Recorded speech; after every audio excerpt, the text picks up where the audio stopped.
Hello mọi người, bây giờ thì có tiếng lại rồi đúng không ạ?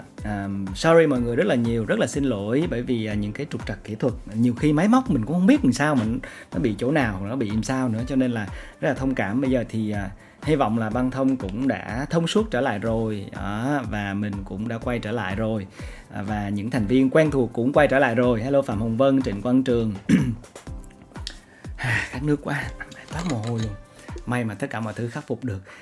Và cũng nhờ vậy mà biết là Trịnh Quân Trường cũng rất là nhiệt tình đúng không? Nghe nói là đang học bài mà thấy sub livestream cái cũng nhảy vô comment. Thôi bây giờ em yên tâm học bài đi cho anh yên tâm livestream để chia sẻ với các bạn một cái playlist của buổi tối ngày hôm nay.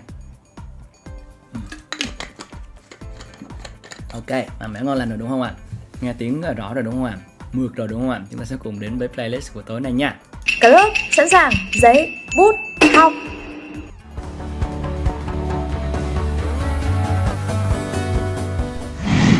Chào mừng các bạn đến với chương trình Musketeer Zone.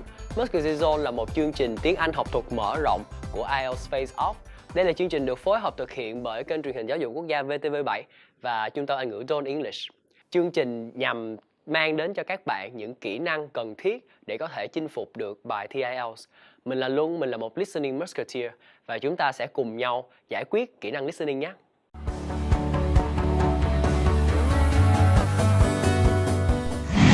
Và trong tập thứ tư này thì chúng ta sẽ cùng nhau nhìn vào dạng bài Summary Completion nhé. Và dạng bài này thường hay xuất hiện ở section 4 của bài test IELTS Listening. Đầu tiên thì mình sẽ nói sơ qua về bài giảng của ngày hôm nay nhé. Bài giảng của chúng ta sẽ chia ra làm 3 phần. Đó chính là đầu tiên mình sẽ nói về vấn đề mà các bạn thường hay mắc gặp khi các bạn làm dạng đề Summary Completion. Tiếp theo thì chúng ta sẽ cùng nhìn vào bản chất của dạng đề Summary Completion. Và khi đã hiểu rõ bản chất rồi thì các bạn sẽ thấy được rằng cái phương pháp mà mình đưa cho các bạn sẽ hoàn toàn sẽ giúp các bạn làm tốt hơn để về dạng bài này. Các vấn đề mà các bạn thường hay gặp trong dạng bài Summary Completion đó chính là đầu tiên các bạn sẽ thấy dạng đề này, các bạn sẽ ngay lập tức lao đầu vào gạch dưới keywords, underline keywords. Và bạn biết không, thường á, theo kinh nghiệm của mình thì sau khi mình chỉ lướt qua skim scan và mình gạch dưới những cụm từ mà mình nghĩ là có liên quan đến đáp án, thì khi mà các bạn làm xong một lượt, mình chắc chắn luôn khi mà bạn đọc lại và khi mà bạn nghe lại để làm bài thì mình sẽ hầu như không nhớ gì những cái mình đã gạch, và mình phải vừa nghe và mình đọc lại. Một vấn đề thứ hai nữa các bạn sẽ hay gặp phải đó chính là các bạn, vì khi mình gạch dưới keywords thì mình sẽ có thói quen mình nghe theo keywords. Nhưng mà bạn biết đó, thì đối với dạng bài section 4 thì nó sẽ thường hay paraphrase rất là nhiều, và nếu như mình chỉ chăm nghe vào keyword thì mình rất là dễ bị mất nội dung. Vậy bản chất vấn đề ở đây là gì các bạn? Bạn nhớ với mình Summary Completion là một bài tóm gọn của một cái lecture. Nó giống như một cái lecture note vậy các bạn. Và khi mà nó là bài lecture thì mình khoan hãy đi vào underline keyword ngay lập tức. Vậy thì để chứng minh cho các bạn thì mình hãy xem một bài mẫu example nhé, mà mình thử underline các keywords. Thì mình lấy bài Summary Completion ở đây, Mass Trainings of Whales and Dolphins. Mình bảo đảm luôn khi mà các bạn thấy bài này, các bạn sẽ ngay lập tức nhìn vào câu 31 và gạch từ đó các bạn sẽ gạch dưới những cái keywords liên quan đến đáp án. Mình lấy ví dụ các bạn sẽ gửi từ change rapidly, cái gì đó change rapidly. Xong rồi cụm tiếp theo câu số 2 thì các bạn sẽ gạch dưới parasites này, marine animals, depend navigation chẳng hạn. Các bạn gạch dưới những cái từ bạn cho là cần thiết thôi. Câu tiếp theo các bạn sẽ gạch dưới từ poisons, cái gì đó, rồi là consumed by whales. Và câu tiếp theo số 4 animals cũng vậy. Các bạn sẽ gạch dưới những cái từ bạn cho là cần thiết. Và từ câu số 5 đến câu số 10, well, you do the same as well. Thì khi mà các bạn làm như vậy, bây giờ nếu như mình hỏi lại câu số 1 các bạn đã gạch dưới những gì á, mặc dù mình đã nói các bạn nghe luôn đúng không? Thì hầu hết là các bạn sẽ không hề nhớ được. Và khi mà mình nghe, mình sẽ không biết được là mình phải expect thông tin gì. Mình chỉ nghe được ví dụ như là câu 1 mình cố gắng nghe cái cụm từ paraphrase cho change quickly thôi. Thì các bạn đã biết rồi, mình gặp những vấn đề như vậy khi mình làm dạng đề này. Và trước khi mình tackle these problems thì mình phải hiểu được bản chất rõ ràng của dạng bài này là gì. Thì chúng ta sẽ tìm hiểu nhé.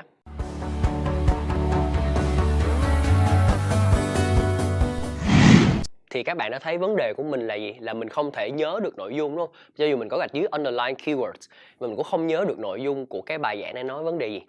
Thì các bạn phải hiểu đây là một bài dạng bài Summary Completion. Bản chất của nó đó chính là một lecture note. Người ta tóm gọn lại một cái bài diễn thuyết. Thì ở đây các bạn đừng bao giờ đọc details vô liền, mà việc đầu tiên mình cần phải làm là nắm flow trước. mình phải nắm rõ cái ý cơ bản, cái mạch ý của cái bài dạng này là gì. Và sau đó rồi thì mình hãy chi tiết đi vào những cái detail trong bài. Và một cái vấn đề thứ hai nữa mà khi nghe các bạn sẽ hay bị confused hoặc là bị mất flow, đó chính là bởi vì đây là dạng bài sẽ luôn luôn paraphrase. Những gì các bạn nghe được sẽ khác với những gì mấy bạn gạch dưới hoặc là các bạn thấy trong đề. Vậy thì đòi hỏi mình phải vừa nghe vừa process thông tin. Vậy thì dựa vào cái bản chất đó, giải pháp của chúng ta ở đây có thể là gì mấy bạn? Thì đầu tiên các bạn nhớ cho mình, khi mà thấy cái dạng bài summary completion thì khoan hãy underline keywords ngay lập tức, mà mình hãy đọc flow trước và đọc và nắm main ideas. Cái thứ hai nữa là gì? Để cho việc process thông tin dễ dàng hơn thì mình suggest các bạn là hãy đọc sentence structure trước chứ không nên underline keywords. Thì khi mình đọc sentence structure thì mình sẽ expect được các thông tin mà trong đề nó sẽ nói là gì. Và khi mình expect được tốt hơn thì mình sẽ nghe và nghe ra cụm từ paraphrase tốt hơn. Vậy thì bây giờ chúng ta sẽ lấy ví dụ cái bài cũng hồi nãy luôn nhé, và chúng ta sẽ apply những hai cái tips mà mình mới vừa đưa cho các bạn. Và khi các bạn đọc những cái chi tiết nhỏ đó thì mình suggest các bạn là hãy đọc sentence structure. Vì đọc sentence structure có thể giúp các bạn expect được trước thông tin mà người ta sẽ nói cho mình là gì, cũng như hiểu rõ hơn là cái mà đề nó muốn mình fill in vô cái gap đó là gì. Thì để mà nếu các bạn muốn biết thêm về cách đọc sentence structure thì các bạn có thể coi những cái video trước của Quỳnh và Thanh đã chỉ cho các bạn rất nhiều về cách đọc sentence structure trong phương pháp linear thinking. Vậy thì bây giờ mình sẽ nhìn qua thật nhanh sự khác biệt giữa việc các bạn gạch dưới keyword và phương pháp đọc sentence structure và mình vừa mới hướng dẫn cho các bạn nhé. Mình hãy xem ví dụ câu đầu tiên. Mass trending situations where groups of whales, dolphins, etc. swim in the beach and die, common in areas where the cái gì đó can change quickly. Thì ở đây như mình đã nói trước, nếu các bạn gạch dưới keyword, bạn sẽ gạch dưới từ change quickly. Và mình hãy đọc cấu trúc của câu đó. Ví dụ câu này là common in areas, thì các bạn hiểu common ở đây là gì? Common ở đây thì nó sẽ liên quan đến cái trước, đó chính là mass trending, 2 chấm luôn, là đang giải thích mass trending như thế nào đó. Và cái mass trending nó common in areas where là gì các bạn? Là relative clause. Vậy thì nguyên cái thông tin đằng sau nó sẽ chỉ nói về areas. Vậy thì khi mình nghe, mình đừng chăm vào từ change quickly như là mình đã gạch dưới keyword, mà mình phải hiểu là gì? Nó sẽ nói về mass trendings. Và mass trendings nó common ở những cái nơi, và khi đó thì mình chỉ nghe cái gì đó thuộc về cái nơi này. Nó có thể thay đổi nhiều là được. Vậy thì bây giờ chúng ta sẽ nghe thử đoạn này xem các bạn có làm đúng đáp án này không nhé. Unfortunately, this type of event is a frequent occurrence in some of the locations that you'll be travelling to, where sometimes the tide goes out suddenly, confusing the animals. However, there are many other theories about the causes of mass strandings. Rồi mấy bạn có làm được không các bạn? Bây giờ mình sẽ xem transcript thử nha. Unfortunately, this type of event is a frequent occurrence in some of the locations. Thì khi các bạn nghe chữ locations, mình sẽ biết nó paraphrase cho cụm từ areas. Thì khi các bạn nghe tới đây thì mình chỉ nghe cái gì đó thuộc cái areas này, nó change quickly. Thì ở đây mình có cụm từ là the tide goes out suddenly. Thì nếu như các bạn quá phụ thuộc vào cụm từ change quickly thì mình sẽ không nghe ra được cái tide goes out suddenly. Mình sẽ không biết được cái goes out suddenly là paraphrase cho change quickly chẳng hạn. Hoặc là giả dụ các bạn biết được từ change quickly là đang paraphrase cho từ goes out suddenly. Nhưng mà khi các bạn nghe được cụm từ đó thì thông tin đã qua mất rồi, mình không nhớ được. Cho nên cái chính ở đây mình đọc trước sentence structure để mình biết là gì. Người ta sẽ nhắc đến areas. Và cái đáp án nó là ở những areas này thì nó có cái gì? Change quickly. Vậy thì bây giờ chúng ta sẽ cùng đi qua tất cả câu còn lại trong bài nhé. Rồi các bạn có nhớ 2 bước của chúng ta là gì không? Bước đầu tiên là đọc mạch ý, lọc flow trước, sau đó đọc details của bài. Và khi chúng ta đọc details thì chúng ta sẽ áp dụng đọc sentence structure để biết trước thông tin chúng ta cần phải nghe là gì. Thì các bạn nhìn xem bài này, phân tích flow. Để phân tích flow khá là dễ, bạn chỉ cần đọc heading trước. Ví dụ ở đây cái tựa đề là Mass Stranding of Whales and Dolphins. Sau đó bạn thấy những từ in đậm không? Những từ in đậm là đang đưa ra cái flow sẵn cho mình. Thì chúng ta xem Mass Stranding 2 chấm là đang giải thích. Tiếp theo là common in areas, ý là mass strandings are very common. Tiếp theo là some other theories. Thì other theories ở đây sẽ là những cái theory về parasites, toxins, accidental strandings, human activity and group behavior. Và cuối cùng là further reading. Vậy thì các bạn nhắc lại cho mình xem bài được chia ra làm các phần như thế nào các bạn. Đầu tiên là nó sẽ nói về mass strandings, sau đó là nói về các theories cho mass stranding và cuối cùng là further reading. Và khi các bạn đã nắm từng phần như vậy rồi thì chúng ta tiếp tục đọc sentence structure của các câu hỏi. Rồi bây giờ chúng ta sẽ áp dụng việc đọc sentence structure vào các câu còn lại nhé các bạn. Mình xem câu thứ 2 đi. Thì ở đây subject là gì? Some parasites. Some parasites, verb là affect cái gì đó đúng không? Thì có nghĩa là affect, ảnh hưởng đến cái gì đó của những sinh vật biển, marine animals. Và cái này như thế nào các bạn? Cái which là có nghĩa là thông tin sau nó sẽ bổ trợ cho cái đáp án. Thông tin sau là they là marine animals, những con vật này depend on for navigation. Vậy tóm tắt lại câu này mình phải nghe những gì? Mình nghe là một ví dụ nhỏ thì một cái con gì đó nó ảnh hưởng đến một bộ phận gì đó của sinh vật biển. Và cái bộ phận này thì những sinh vật biển đó dựa vào để cho việc navigate dễ dàng hơn. Rồi bây giờ chúng ta sẽ nghe thử câu này nhé. Is that the behavior is linked to parasites. It's often found that stranded animals were infested with large numbers of parasites. For instance, a type of worm is commonly found in the ears of dead whales. Since marine animals rely heavily on their hearing to navigate, this type of infestation has the potential to be very harmful. Rồi các bạn có nghe được không? Bây giờ mình xem thử transcript cho câu này nha. For instance là paraphrase cho từ e.g. các bạn. E.g. có nghĩa là for example hoặc là for instance. Khi các bạn thấy mình có một cái tip nhỏ là khi các bạn thấy từ e.g. ha, thì mình sẽ nghe những từ như là like, such as, for example hoặc là for instance là để đưa ra ví dụ cho cái đó. A type of worm, một loại sâu đúng không? Is commonly found in the ears of dead whales. Thế ở đây nó sẽ paraphrase cụm từ worm cho some parasites. Affect thì nó đổi thành là commonly found in, và marine animals là dead whales. Cho đáp án của câu này chính là ears. Since marine animals rely heavily on their hearing, thì they depend on nó sẽ là to rely on, dựa vào thính giác để to navigate. Rồi các bạn có làm được không? Bây giờ mình sẽ tiếp tục qua câu số 3 nha. Chúng ta sẽ đọc cấu trúc của câu 3 nha các bạn. Câu 3 subject là gì? Nguyên cái cụm poisons from cái gì đó đúng không? Là subject. Verb là consumed by whales. Thì khi mình nghe, thực sự thì mình cũng không cần nghe nguyên câu đâu, tại mình biết ở đây là câu hỏi là gì? Là subject thôi. Poisons from cái gì đó or cái gì đó. Nó đang muốn hỏi gì các bạn? Nó đang hỏi là cái nguồn gốc của các poisons, nguồn gốc của các toxins này là gì? Vậy thì lát nữa bạn nghe, các bạn chỉ cần quan trọng cho mình cái gì thôi? Cái toxins, cái poison này nó đến từ đâu nhé? Rồi bây giờ mình cùng nghe thử câu số 3 nha mấy bạn. Another theory is related to toxins or poisons. These have also been found to contribute to the death of many marine animals. Many toxins, as I'm sure you're aware, originate from plants or animals. The whale ingests these toxins in its normal feeding behavior, but whether these poisons directly or indirectly lead to stranding and death seems to depend upon the toxin involved. In 1988, for example, 14 humpback whales examined after stranding along the beaches of Cape Cod were found to have been poisoned after eating tuna that contained saxitoxin, the same toxin that can be fatal in humans. Rồi câu này các bạn, nếu như mình nghe từ Cape Cod thì mình biết là gì? Là qua rồi đúng không? Các bạn có nghe ra được là cái toxin đến từ đâu không? Mình xem thử nha. Another theory is related to toxins. Nó đang nói tới cái headings đúng không? These have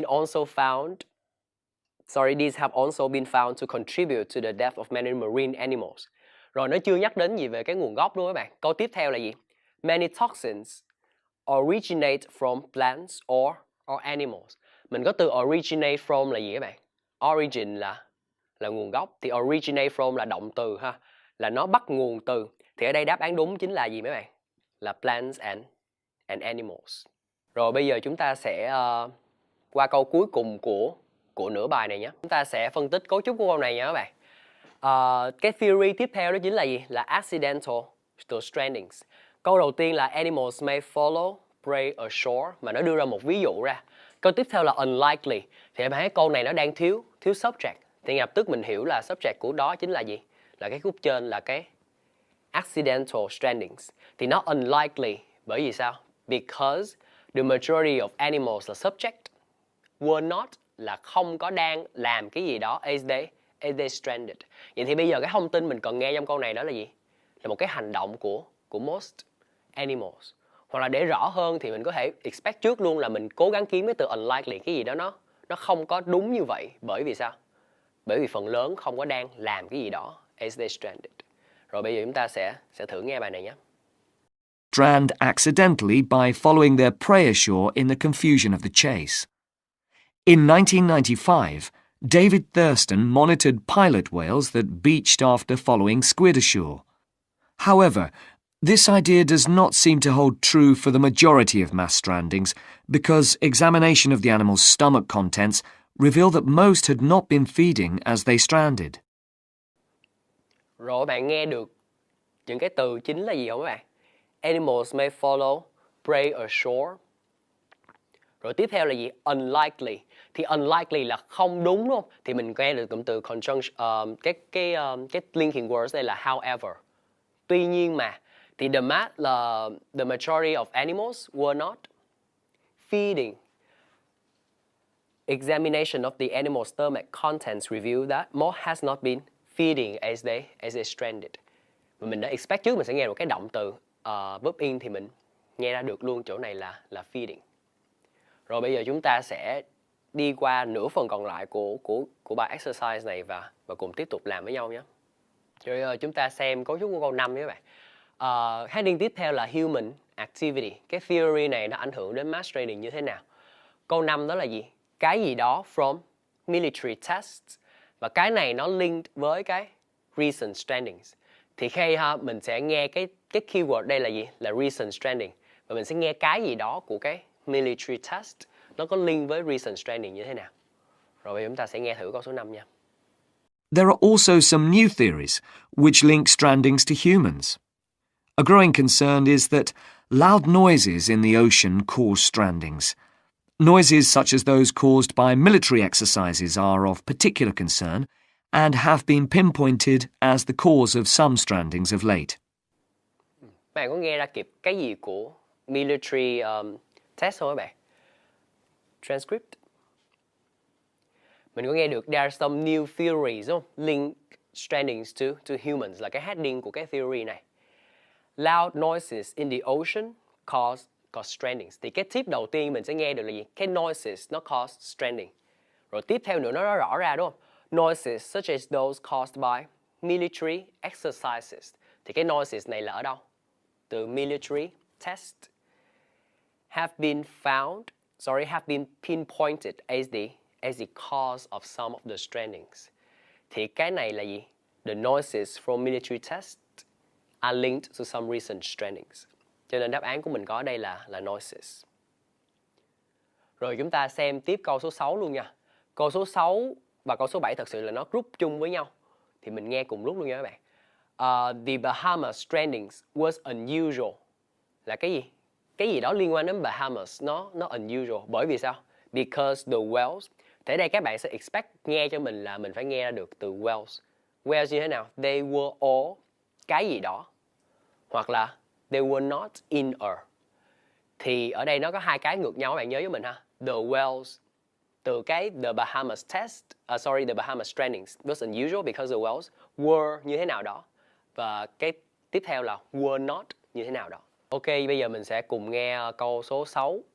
One of these, a mass stranding of whales in 2000 in the Bahamas, coincided closely with experiments using a new submarine detection system. There were several factors that made this stranding stand out as different from previous strandings. This led researchers to look for a new cause. For one, all the stranded animals were healthy. In addition, the animals were spread out along 38 kilometers of coast, whereas it's more common for the animals to be found in a group when mass strandings occur. Rồi các bạn có nghe ra được từ gì các bạn? Mình sẽ nghe được, các bạn sẽ nghe the Bahamas into 2000 đúng không? Sau đó sẽ nghe được từ different. Thì cái different nó đang paraphrase cho unusual. And they are looking for the cause. For one, all the stranded animals were healthy. For one là firstly nha các bạn. For one có nghĩa là khi mình list ra cái gì đó đầu tiên là firstly. They were all healthy. Cho nên đáp án câu số 6 sẽ là healthy. Và bây giờ mình nhìn vào câu số 7 nha các bạn. Show transcript. Câu số 7, in addition là cái chấm nhọn thứ hai đó các bạn, thêm vào nữa. In addition, the animals were spread out. Cái gì đó? Where it is more common for them to be found in a group when the mass strandings occur. Thì ở đây là were not in a, đáp án đúng là a group. Rồi bây giờ mình qua câu số 8 nha các bạn. Câu số 8 thì nó qua một cái theory mới là group behavior. Thì cấu trúc câu số 8 sẽ là more strandings, có nhiều stranding hơn đúng không? Trong một cái species of whales, the most cái gì đó species of whales. Thì mình có thể đoán được là gì? Cái chỗ trống nó sẽ đòi hỏi mình điền vô một cái adjective.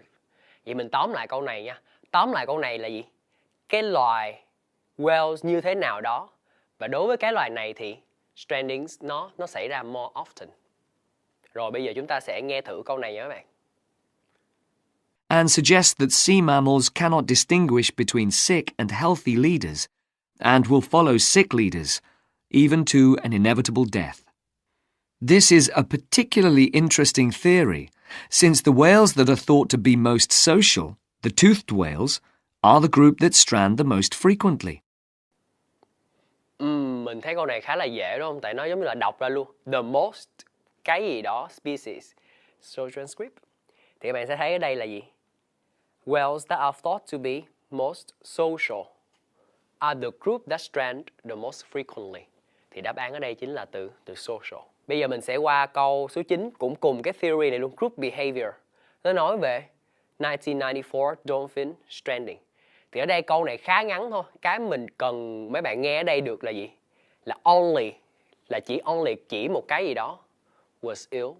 Thì mình tóm lại câu này, trong cái dolphin stranding năm 1994 xảy ra thì cái gì đó nó bị bệnh, một cái con gì đó nó bị bệnh. Rồi bây giờ chúng ta sẽ nghe thử câu số 9 nhé. In 1994, examination of the dead animals revealed that, apart from the leader, all the others had been healthy at the time of their death. Mấy bạn có catch được không mấy bạn? Mình lặp lại câu này luôn. Apart from the leader, all the animals were healthy. Transcript. Đây. Sorry, mình hơi sai một tí xíu. Apart from the leader, all the others had been healthy. Thì khi đã có all have been healthy, apart from loại trừ một cái gì đó đúng không? Vậy thì nó đang paraphrase cho là gì? The leader was ill. And apart from the leader, the others have been healthy. Trên đáp án của câu này chính là leader. Rồi bây giờ chúng ta sẽ bắt đầu đi vào câu cuối cùng luôn, câu 10. Câu 10 là further reading, đọc thêm. Thì bạn xem cấu trúc câu này nha. The marine mammals ashore là cái gì đó basically mình hiểu là gì? Là cái bài đọc thêm đó bạn, the further reading. Gives information about. Thì câu 10 này mình chỉ cần nghe được cái gì thôi các bạn. Cái thông tin về cái gì đó đúng không? Người ta sẽ paraphrase dùng từ give information thôi, chứ mình chỉ cần nghe cái gì. Khi mà nhắc đến further reading thì mình nghe cái gì đó mà khi đọc các bạn có thể hiểu được thêm về cái này. Mình nghe câu số 10 nha. Without one consistent theory, however, it is very hard for us to do anything about this phenomenon except to assist animals where and when we can. Stranding networks have been established around the world to aid in rescuing animals and collecting samples from those that could not be helped. I recommend John Connor's Marine Mammals Ashore as an excellent starting point if you're interested in finding out more about these networks or establishing one yourself. Rồi bạn nghe được không? Nó đọc y chang lại đúng không? Marine Mammals Ashore, tại cái này là tên riêng. Is an excellent starting point if you're interested in finding out more about these networks. Find out more about, nó là paraphrase cho cụm gives information about. Trên đáp án của mình câu này đó chính là networks. Ok, mình sẽ wrap up lại bài hôm nay của chúng ta nhé. Hôm nay chúng ta đi qua những cái vấn đề bạn thể gặp phải khi làm nhận bài summary completion. Đó là gì? Mình chỉ chăm chú gạch vào keywords. Và điều này dẫn đến các bạn sẽ không nắm được thông tin của bài và dễ bị miss out information khi mà mình nghe. Thì mấy bạn nhớ cho mình bản chất của dạng bài này là a lecture note. Cho nên trước khi đọc details như là khi các bạn thường hay làm thì mình hãy nắm flow trước. Điều này sẽ giúp các mình chuẩn bị tinh thần tốt hơn và nghe tốt hơn. Và khi chúng ta đọc detail thì chúng ta cần nên phân tích sentence structure. Khi đó thì chúng ta sẽ expect trước được thông tin mà đề hỏi và thông tin mà người nói sẽ nói chúng ta là gì.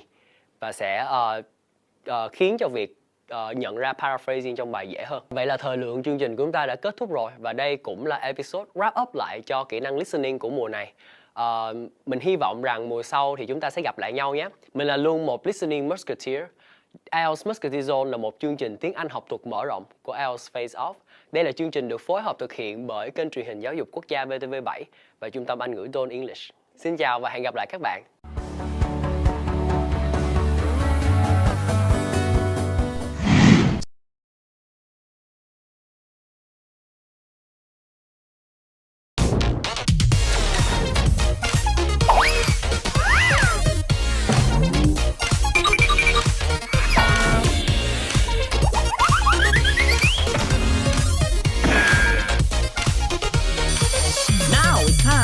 Study IELTS. Rồi mà, cố lên, học chăm quá. Tuyết ơi, giỏi, Tuyết ơi, đỉnh. Thêm một tí nữa thôi, con biết từ mới học. Một từ mới mà một từ mới mà bạn đã học được trong bài. Yay! Yo! Study IELTS with IFO. Mày về sửa nhá Sơn.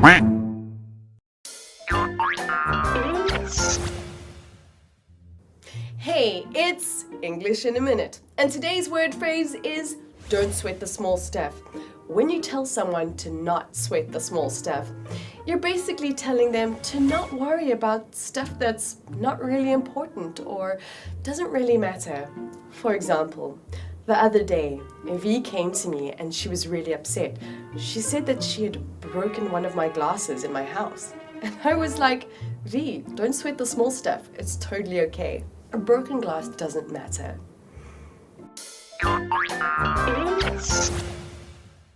Oh, Lisa, I need your advice. Yeah, what's up? It's going to be my boyfriend's birthday. I want to buy him something, but I don't have much money. V, if you really want to get him something nice, then here, take a bit of extra cash. Oh, Lisa, really? Don't worry about it. Just take it. It's not a lot of money, and babe, don't sweat the small stuff. It really is cool. Can I give you a hug? Yeah.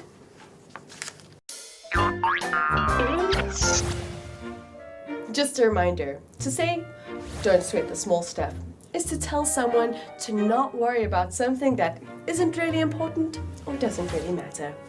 Bye.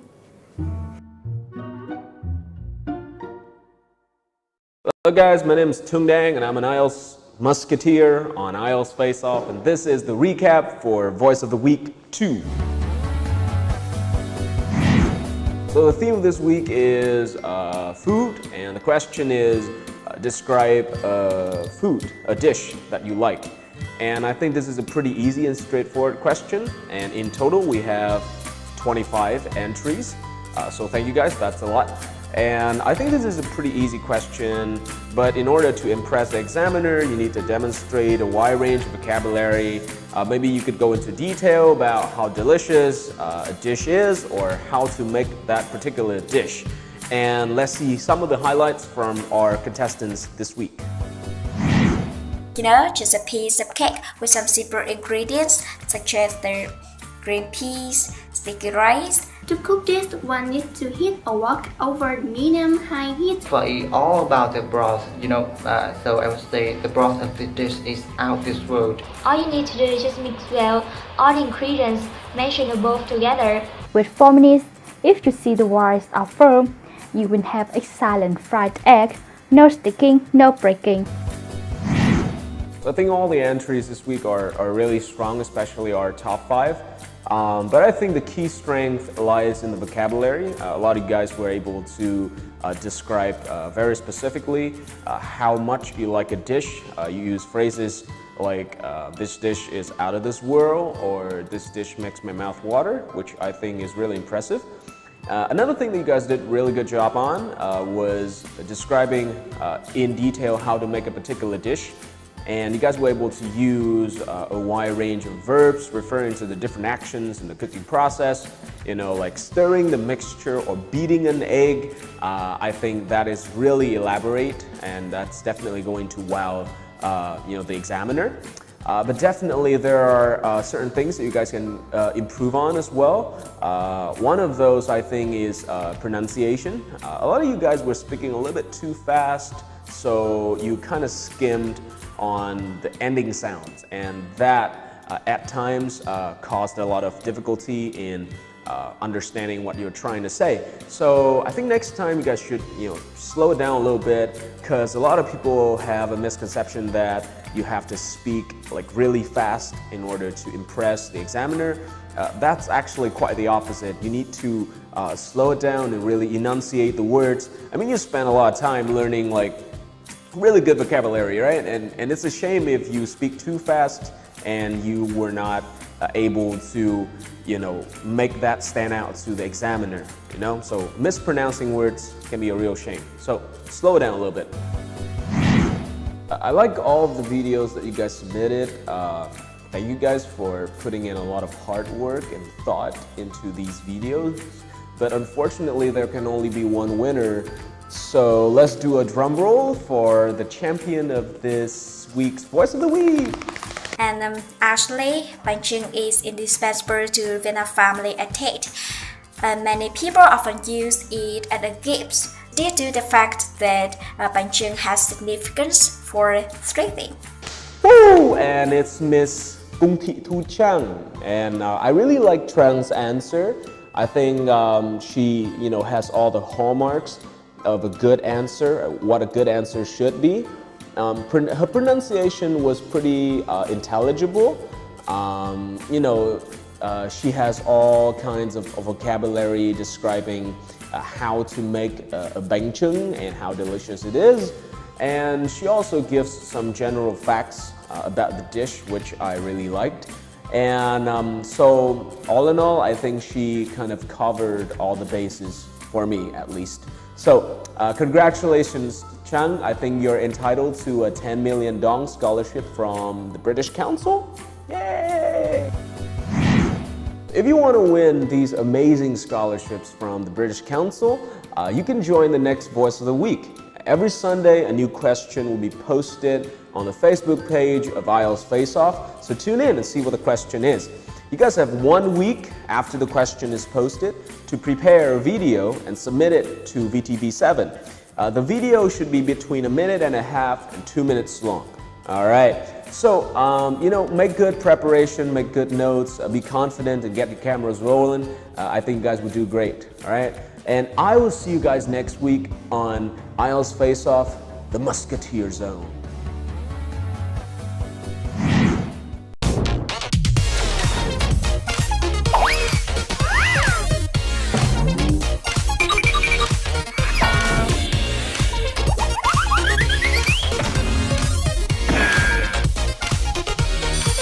Now it's time to study IELTS. Wow, bạn đã học được gần 1 giờ rồi, cố lên, hard work pays off guys.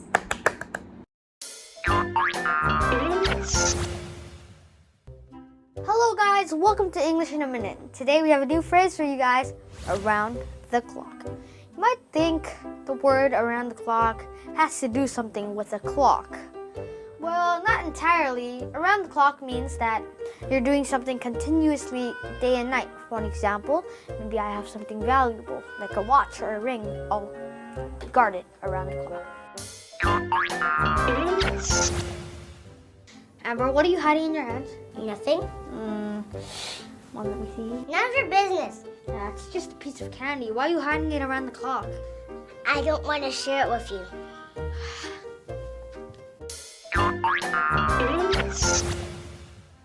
So guys, remember, to do something around the clock means you're continuously doing it around night, day and night. Yeah, that's basically it. So guys, that's it for English in a Minute. We'll see you guys in the next episode. But for now, bye.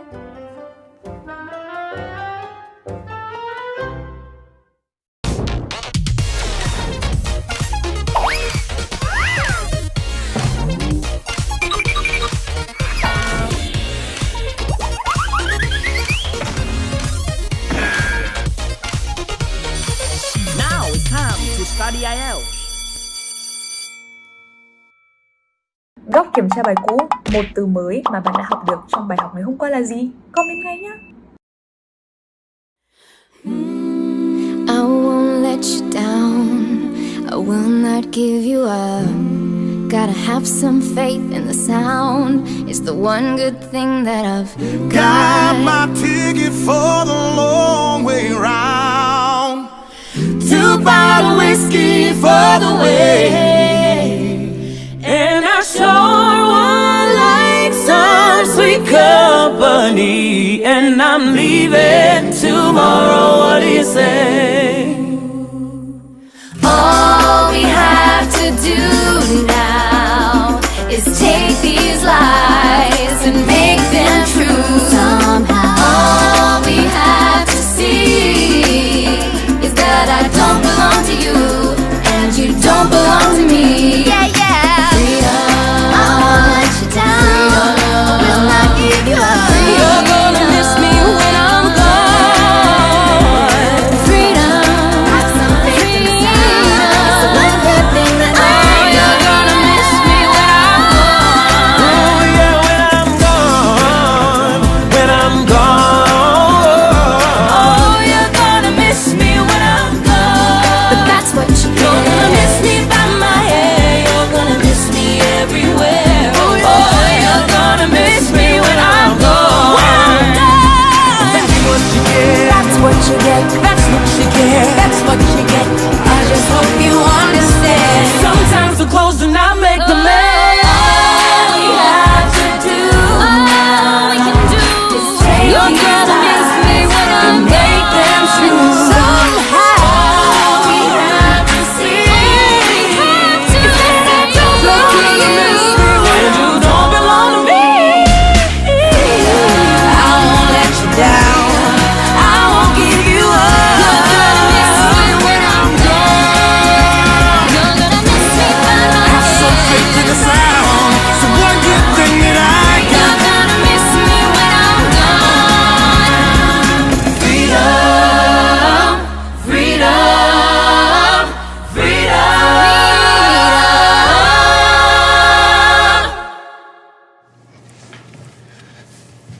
Crush it.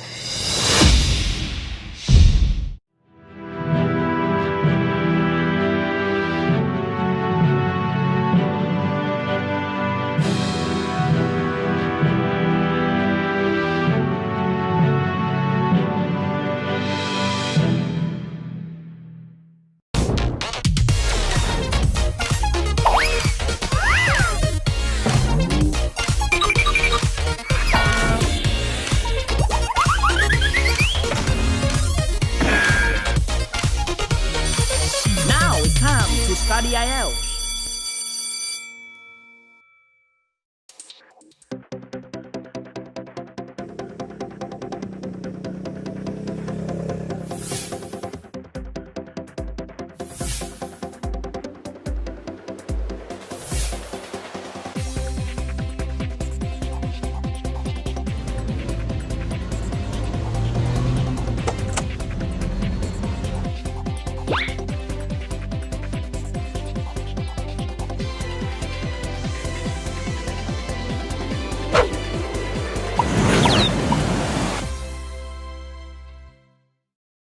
It's never been easier to purchase IELTS books with the show. Just go to tiki.vn, and with just one mouse click, you'll be able to find the perfect IELTS books you've been waiting for. Purchase anywhere and receive discounts. Go to tiki.vn and buy.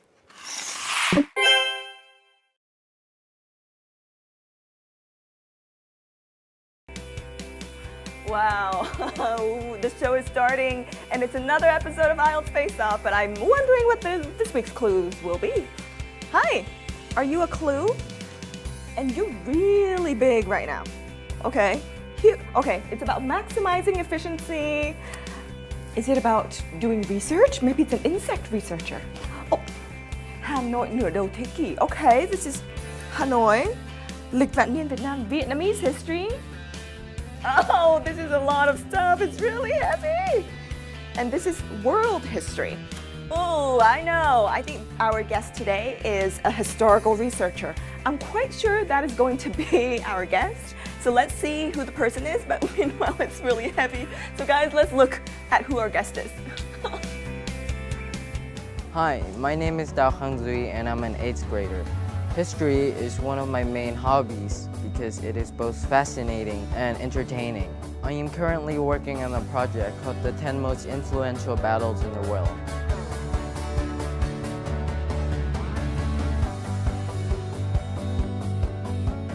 See, I was so right. But before we meet our guest, I think Tracy, can you help me take care of this? Thank you. 1, 2, and 3. Wow. Good luck. Let's see. Let's come and meet our guest.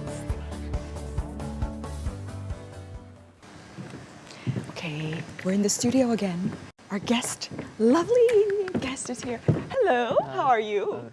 I'm Mr. fine. Historical Researcher. Yes. Are you ready to chat with me in our IELTS Face-Off hot seat? Yes. Yes.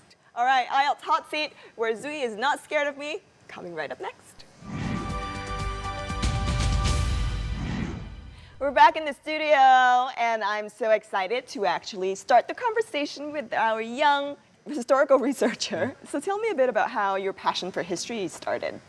So it was when I was very small. I heard folk tales, and when I learned that they were based on real historical events, I started researching about history, and I got really fascinated about all the events that happened. So when you said that you're fascinated by all of the events that happened, you have these 10 series of events that you thought changed the world. Yes. How did you pick out these 10 series of events? There's a lot of battles throughout history, but to pick them out, we could pick out the major wars first, and then choose which battles were the turning point of the war itself and how it affected the world. What about you? How did it affect you? You know, based on all the years that you've been, looking at historical events. It just gives me a lot of knowledge about history, and it also gives me a way to entertain myself. So one of the things that, a lot of the kids, they use a certain type of character or an adjective to describe themselves. Mm-hmm. What is your adjective? I would call myself an introvert. You're an introvert, Mm-hmm. and are you comfortable with this term? And what is an introvert to you? An introvert is a person who doesn't socialize a lot and likes to stay in quiet places where they could enjoy themselves. I used to be a researcher, so I didn't do historical research, but I did biological research. And one of the qualities of a researcher is we got to go in there, we got to spend hours and hours looking up things and not have to be, swayed by all of our friends going out and asking us to go out. So how do you actually conduct your research, and how do you keep the discipline? History just fascinates me, so I just prioritize history. That disciplines me and also gives me more time to pay attention on history. How do you do the research?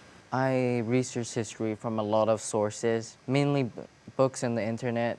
And the internet has a lot of topics, but the information needs to be verified because anyone could post a web page and claim it's historical facts. So there's still needs some verification. Books, on the other hand, are usually more accurate, but they're inaccessible and they only cover a smaller range of topics. So with the myriad of information available on the internet and also on history, because history there's multiple types of data and information, how do you make sure that your information is accurate or is, neutral? To do so, I would take it from a lot of sources, like source A, source B, and see if they match. If they don't match, I'm gonna take another source and see which ones they match with the other source. So what if I were to ask you, just pick that one event in Vietnam that you feel has a really big significance on you, then what is that going to be? I think that would be the Tet Offensive. 1968? Because that battle or that chain of battles would influence the public opinion, not only in the US, but the whole world. And soon people would, against the war in Vietnam. So as a young Vietnamese person in Vietnam who's super knowledgeable about history, where do you see yourself in Vietnamese history? I see myself in the time of when Vietnam is experiencing globalization, and it is influenced by many cultures outside it, like Korea, K-pop, Japan anime, and maybe US cinemas. How do you think young people like yourself, and myself, what can we do to be better players in Vietnamese communities and help to grow Vietnam in the global stage? Maybe we could spread the teaching of English to more students, as English has become an important role to communicate with other people outside of Vietnam. Yeah. And maybe history, because it gives a sense of national identity. Yeah. So this is an educational show, and a lot of students around your age are watching. Yeah. So what advice do you have for them with regards to learning English or learning about history? How can they like both better? Well, if you want to learn about English, it's better if you just read books, because books improve your reading speed, it improves your comprehension skills, and also listening to English lectures could improve your pronunciation. Finally, if you want to learn history, it's just about reading more about historical topics, possibly watching documentaries, because they're usually more entertaining than reading books. One of the things we always ask from all of our guests is for them to share a book that they really love or a book that they're currently reading. So what is your current to-go book right now? One of my favorite books right now is The Art of War. By Sun Tzu. Yeah, Sun Tzu. Yeah. Written back during the 500 BC. It has a lot of military strategies which could also be applied in the real world.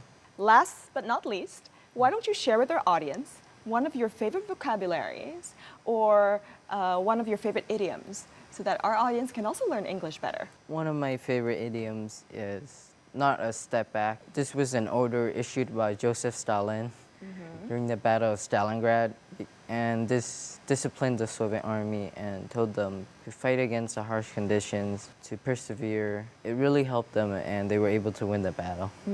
That's fantastic.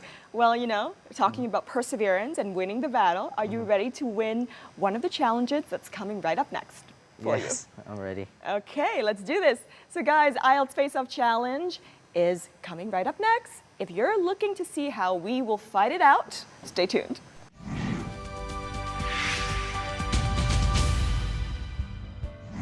This is the IELTS Face-Off Challenge, and we are here with our contender, Zui. We're going to have a series of questions relating to history, and Zui is really going to answer them. We have 2.5 minutes, and you're going to try to answer as many questions as you can correctly. Are you ready? I'm ready. All right, so questions begin now. In which country is the citadel of Machu Picchu located? Colombia, Bolivia, Peru? Peru. Correct. What does the R stand for in USSR? Republics, Russian, Revolutionary? Republics. Correct. What was the name of the ship in which James Cook commanded upon his discovery of Australia? HMS Endeavour, HMS Discovery, HMS Australis? HMS Endeavour. Correct. Who preceded Ronald Reagan as President of America? Jimmy Carter, Gerald Ford, George W. Bush? Jimmy Carter. Correct. What was the name of the captain of the Titanic at the time of its sinking? Edward Smith, William Murdoch, Henry Wilde? Edward Smith. Yes. Of the following Greek buildings, which is dedicated to the goddess of Athena? Parthenon, Acropolis, Temple of Athea? Parthenon. Correct. Which inventor is associated with the invention of the thermometer in 1593?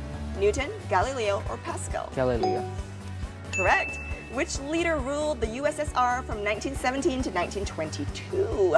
Vladimir Lenin, Joseph Stalin? Vladimir Lenin. You're right. What was Turkey known as during the World War I? The Ottoman Empire. I didn't even read it, but you got it. During which century was the French Revolution? 17th, 18th, or 19th? 18th. Absolutely. Which of Henry VIII's wives gave birth to Elizabeth I? Catherine of Aragon, Anne Boleyn, and Jane Seymour? Catherine of Aragon. Incorrect. That's Anne Boleyn. What was the first capital of ancient Egypt? Thebes, Memphis, Alexandria? Memphis. Correct. Which Soviet leader decided to place nuclear weapons in Cuba prior to the missile crisis? Nikita Khrushchev. Yes, I didn't even read. And you're right. Which Russian astronaut was the first man to conduct a spacewalk? Oleg Novitsky, Yuri Gagarin, Alexei Leonov? The first guy. The third guy, Alexei Leonov. In what year did Elizabeth II become Queen of England? 1952. You're so right. I didn't even read the question. In what year was Mahatma Gandhi assassinated? 45, 48, 51. 48. You're absolutely correct. And you are done in less than 2 minutes and a half and got almost all correct. Yes, fantastic. Well, you know, I'm really looking forward to more and more and more of your historical research and a lot more of those historical exhibitions. Thanks so much for coming. Thanks. All right, this is the end of our conversation with our lovely 13-year-old historian, Reup. But make sure you continue to watch us because the IELTS expert section is coming right up next. You'll get some really great IELTS tips and English tips. Stay tuned. Next, IELTS on the go will follow Thao to Long An to meet and greet the young lovely students from Long An High School for the Gifted. They are talented and passionate about life, of course, but they will also share with you many wonderful life stories and English approaching with you. And as usual, when all the guys are great, it is really hard to choose the one who represents voice of this week. Who will be that person? Excited enough? Absolutely. But wait, let's get to the studio right now with Phoebe and our IELTS expert, Richard Cherry.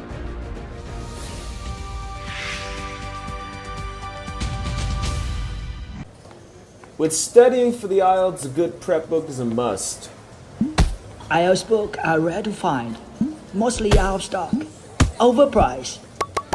Well, but do you know there's a wealth of IELTS prep materials on tiki.vn? Ordering is a breeze, shipping is lightning fast, and they have tons of promotions to get you that sweet, sweet savings. Getting IELTS prep materials has never been easier, so log on to tiki.vn today.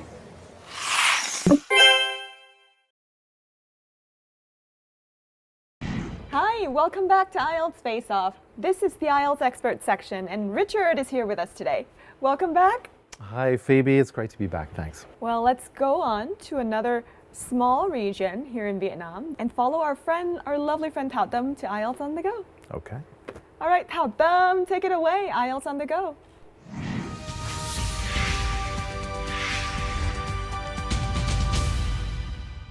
Hello Phoebe, hello studio, and we're back on IELTS on the go. Here we are today in Long An, and we're also at Long An High School for the Gifted with lovely ladies, and we're gonna talk a bit about our future paths and also how to incorporate our hobbies into it.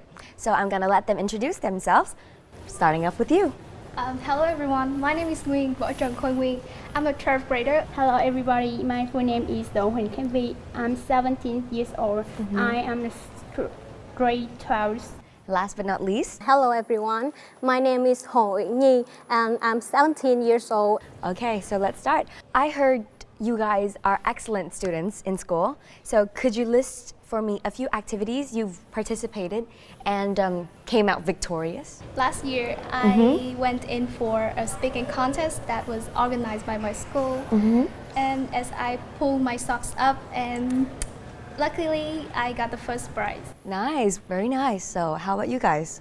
I've been in some competitions, but not really much because I think myself, I don't have competitiveness. So how about personal hobbies? Because I'm sure each of us, we all have the things we enjoy doing in our own spare time. What do you consider your personal hobby? Yeah, in my free time, I usually surf the internet and listen English songs. And I also love traveling. Yeah, all right. You both enjoy English-related activities and traveling, right? Yeah. So do you feel like you could incorporate that into your future career? I would like to be a tour guide. My parents don't force me to be a tour guide because they said that job is really dangerous for a girl. How about you, Nhi? What's your hobby? I like singing, but maybe I'm not a good singer, so I just dance and sing when I'm alone or just with my friends. Right. Dancing and singing is probably not going to be your career, right? Yeah. What did you decide to do when you're older and finish probably university and high school? I haven't decided yet, but maybe I want to learn about international trade laws in university. Wow, that's very specific. So right, last but not least, Nguyên, take it away. Yes, so my hobby is cooking because I really love eating Korean food, and I think that everybody does. And I usually surf on the internet to look for the easiest recipe, so that, and then I will find the ingredients, and then I will cook it by myself, and then I will let my family grade it. Nice. And then what else do you plan to do with your Korean food journey? Maybe I think that as an English major, I think that maybe I will make like a YouTube channel, and then I will make a cooking video, and then I will speak English, so that at the same time I can practice my English skills, and at the same time show my cooking skills. That's very cool because you're incorporating your hobby and your major into one, and then producing something that is useful for like both hands, right? And also, a very special part of IELTS on the Go. Do you know what it is? Speaking test. The speaking test, yes. So we're gonna decide out of the three of you who is going to take place in the speaking test. So I'm gonna let you guys discuss amongst yourself, and I'm gonna come back, and then you guys can tell me who's gonna take the test, right? So I'm gonna let them discuss, and then we're gonna come back and find out who's gonna take the test. All right. So I was just talking to three of these lovely ladies, and even though they're so young, they have a lot of aspirations, but at the same time, it's also understandable that they're unsure of what they're gonna do in the future. But one of my personal beliefs is that everything is going to fall into the perfect orbit with enough time. So I really hope I can follow through with these girls and see where they wind up in the future, and see if they actually pursue cooking or traveling or international trade. So I'm gonna find out first who's gonna take the IELTS test. Now come back. Right, so who is it gonna be? I think Minh will take responsibilities for this. Right, so it's you now, Minh. It's on you now. Maybe I will have tried it. Okay, so I'm gonna take Minh away from you guys so she can take the test. Let's go, baby. Best of luck to you. Bye. So are you ready to face off, Richard? Yes, I'm ready to face off. Let's go. Here comes our voice of this week. Finally, Khanh has been nominated to be voice of this week to enter the speaking test room. To face off our IELTS expert and to challenge herself in the real-time speaking test. Let's cross the fingers for her and her performance. We wonder will Richard Cherry be gentle on her. And next, you can't miss the useful tips for this week about how to improve your most scary skill in the IELTS test, the most of the Vietnamese student, which is speaking. And in Book of the Week, we will bring you a book named Tips for IELTS. Ready for the last part of the show? All is set and will come to you right now.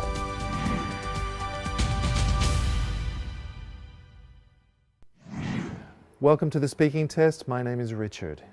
What is your full name, please? My name is Nguyên, vợ Trần Khôi Nguyên. Here's part one. How well do you know the people who live next door to you? I think that I know my neighbor quite well. They are very nice people, and especially the kids. I am very close to them because I have lived in the neighborhood for several years now, and we used to hang out a lot, and we still do now. Thank you. Here's part two. I'd like you to describe an interesting subject that you studied at school.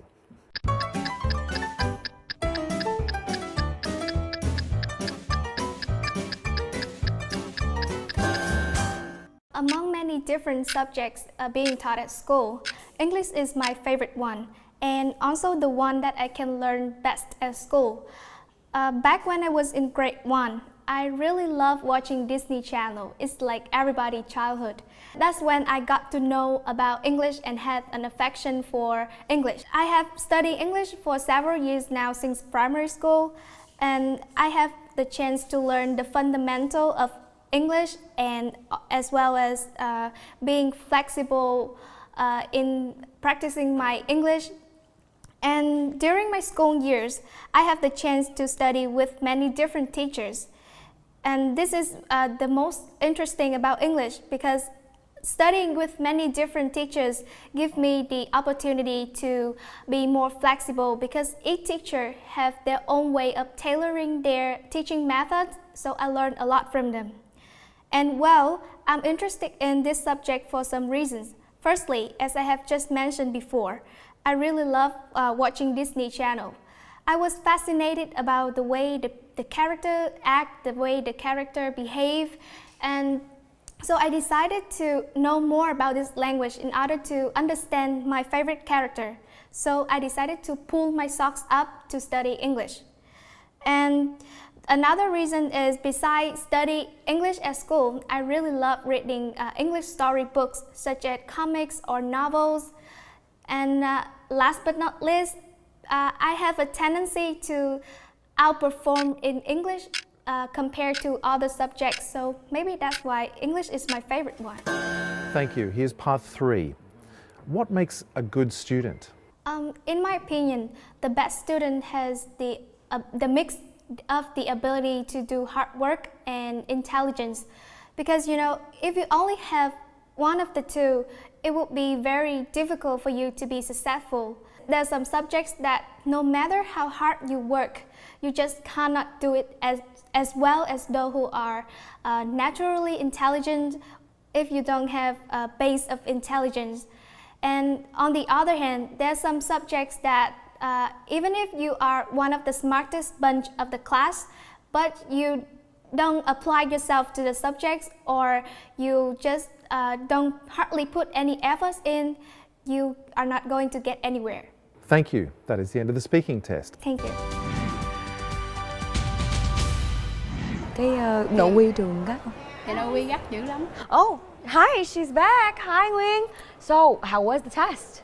So it was a bunch of nerves because Right. I haven't taken any eye test before, but it turns out quite well at last. So, congratulations on taking the test. But now let's head up to the studio and listen to what the IELTS expert has to say. Take it away. Yeah, so Richard, what do you think of Nguyen's performance? I thought it was really good. I made a few notes here about her performance. I hope you don't mind if I refer to them. I think one area where she's really strong is in her use of vocabulary. So she was using a lot of kind of idiomatic items that really impressed me. She spoke about applying yourself to the subject. If you don't put effort in, you're not going anywhere, she said. And all of these were really great use of language. She was let down at times by some fossilized errors. So it's very normal for us to hear people dropping third person S, for example. She said each teacher have their own way. The teacher should be the one that teach. And of course, again, very characteristic, some little errors with plurals, some missing plurals. Now, all of those, in the big scheme of things, are not big errors and big problems, but at some level there is a point beyond which, you know, your band score says you can't have any mistakes at this point. So it's good to attend to those kind of errors at an early stage of your English learning career, or else they can become fossilized. That's fantastic. Thanks, Richard. So, thank you very much for being with us here today, and thank you for sharing about your dreams, and I hope you guys can do your very best to achieve them. And as a bit of appreciation, here is a little gift from IELTS Face-Off and British Council and Tiki.vn. Now, on to our next section. After IELTS on the go, we're gonna hit you with that tips, and tips. So stay tuned.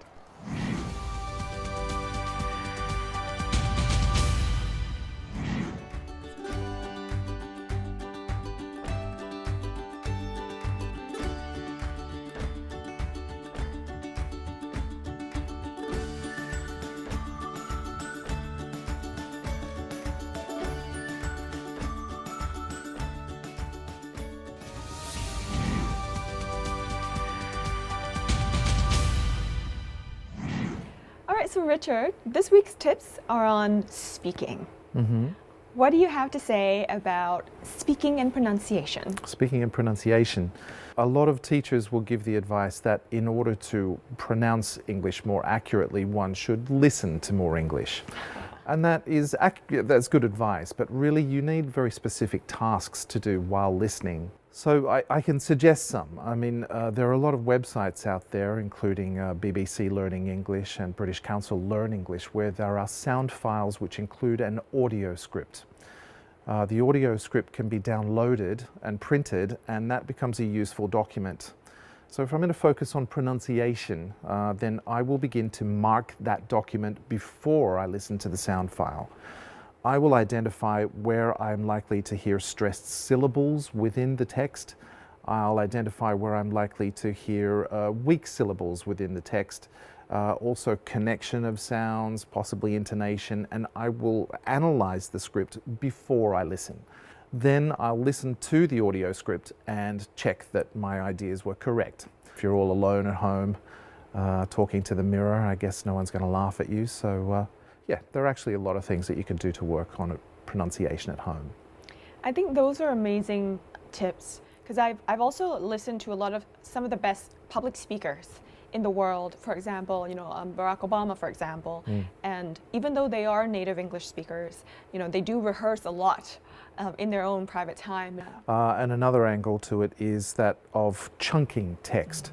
So if I stand in front of you and deliver a speech and the words are daga daga daga daga daga daga like this, then it's important for me to know when to pause sometimes to add meaning to the chunks of text that you're listening to. Fantastic tips. Thank you, Richard. Hey guys, are you wondering which book you can use? Remember, every week we will give you a book of the week. So here's this week's book suggestion.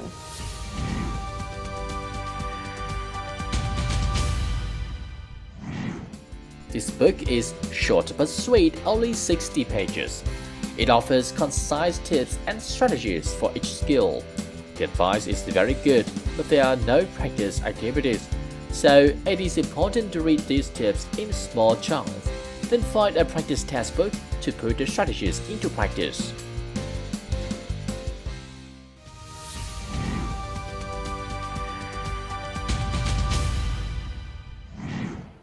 Now, if you're looking to order those books, there's a fantastic place that you can go to, and with just one click of a mouse, you can have the books delivered to your home. So happy reading, and make sure you check te.vn out. And so Richard, thank you very, very much. Thank you. For always being an amazing guest and an amazing expert to our show. Thank you so much. It's amazing to be here with this amazing show too. Thank you. Well guys, make sure you continue because we still have some more things going on. So stay tuned. Hey, did you enjoy today's episode on history? Well, as you can already tell, there's no age that actually determines how old or how young you are to really learn about history. And with all the information that's available today, I do think that history is not just a subject that you study in school. It really is information and knowledge about life. Because history determines culture, and history also determines behavior. And if we're looking to understand the society and the community that we are living in, I think understanding its history is also fantastic.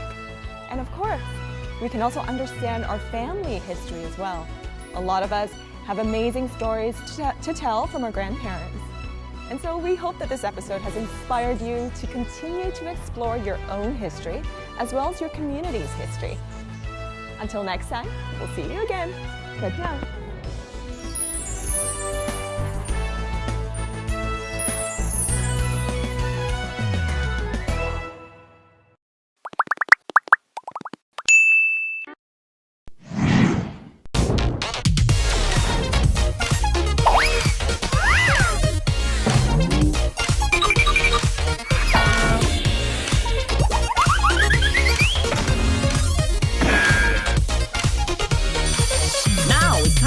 Study IELTS. English in a minute here. Today we'll be looking at the phrase, far be it from me. If I were to say, far be it from me, to say something, I might think that I am not the right person to say something, and I'll use the word but and tell you anyway. For example, far be it from me to tell you how to ride a motorbike, but I think you should ride slower.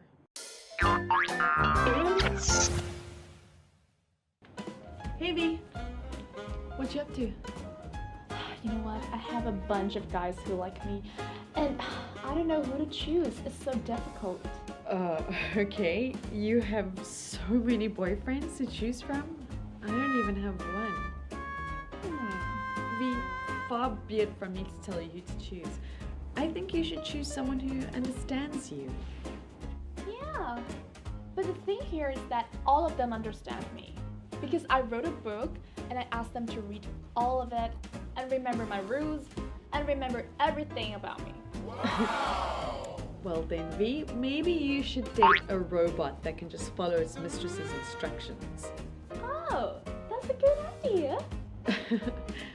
How we do it?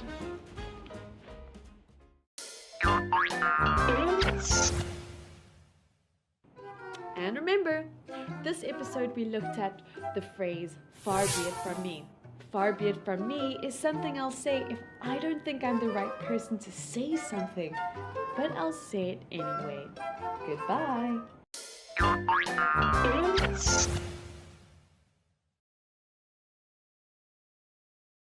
Đỉnh quá Reup ơi, Trang thật sự sắp 10 giờ tới nơi rồi, cố lên nào cả lớp ơi.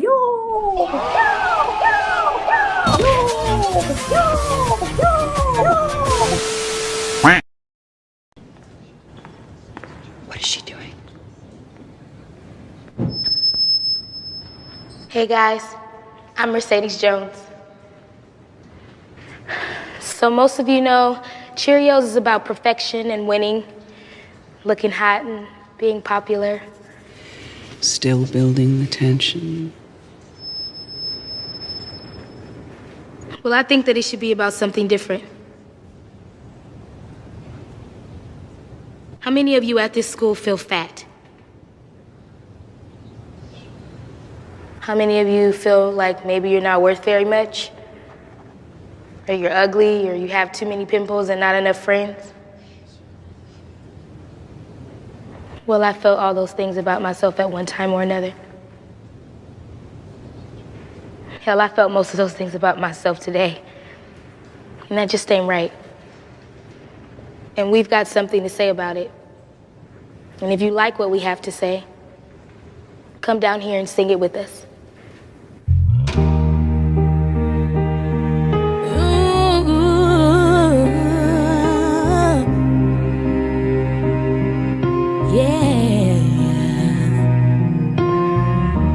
Every day is so wonderful, and suddenly it's hard to breathe. Now and then I get insecure from all the pain. I'm so ashamed. I am beautiful no matter what they say. Words can't bring me down. I am beautiful in every single way. Yes, words can't bring me down. Oh no. So don't you bring me down today. No matter what we do, no matter what we say.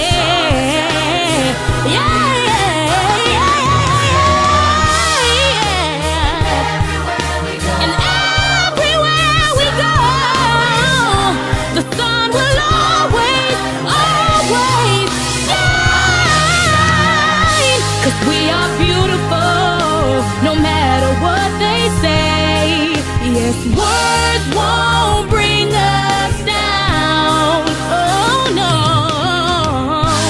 We are beautiful in every single way.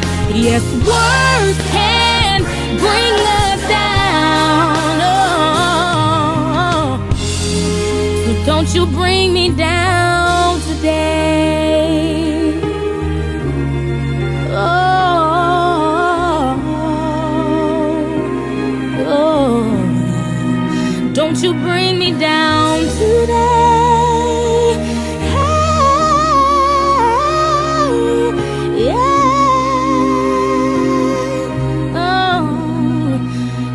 to bring me down today.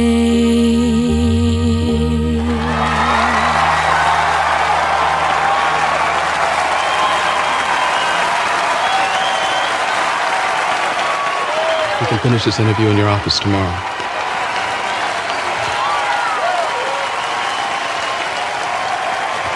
Thank you. I was wrong.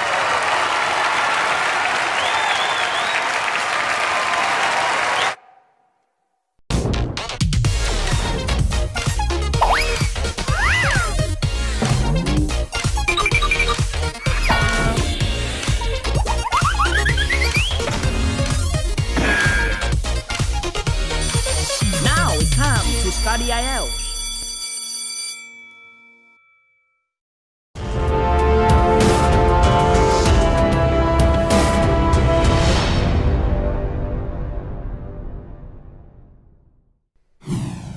Headlines of this hour on VTV News.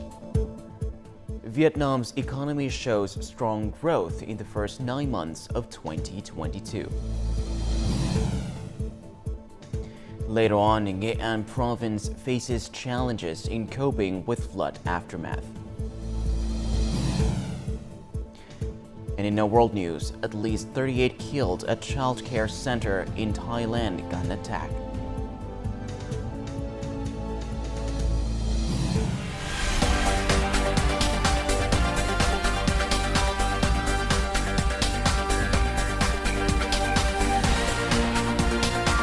Broadcasting from Hanoi, the capital of Vietnam. VTV News starts right now. Good morning. It is currently 8 a.m. local time, and you are tuning in to 30 minutes of VTV News. I'm Dilin Lei with the latest updates. Now, on the top news of our bulletin today, the 13th Party Central Committee opens its fourth working day of its sixth plenum on Thursday morning. The discussion was chaired by Politburo member and National Assembly Chairman Vương Đình Huệ. At the session, the committee discussed the project on continuing to accelerate national industrialization and modernization to 2030 with a vision to 2045. Later in the afternoon, the committee worked in groups, scrutinizing a report on socio-economic situation and state budget in 2022, draft plans on socio-economic development and state budget for 2023, and three-year fiscal budgetary plans for 2023 to 2025. Now moving on, a delegation of the Communist Party of Vietnam, or CPV, attended virtually an international inter-party conference on ecological security and sustainable development held by the United Russia Party on Thursday. The event saw the presence of Chairman of the United Russia Party and Vice Chairman of the Security Council of Russia, Dmitry Medvedev, along with leaders of the ruling parties in some Asian Pacific countries. In his speech, Lê Hoài Trung, chairman of the CPV Central Committee's Commission for External Relations, affirmed that the sustainable development policy of Vietnam both reflects common positive trends in the world and appropriately applies them in a way that takes into account the country's condition. At the event, participants also shared that political parties should engage more actively in resolving urgent issues in bilateral and multilateral cooperation in different areas.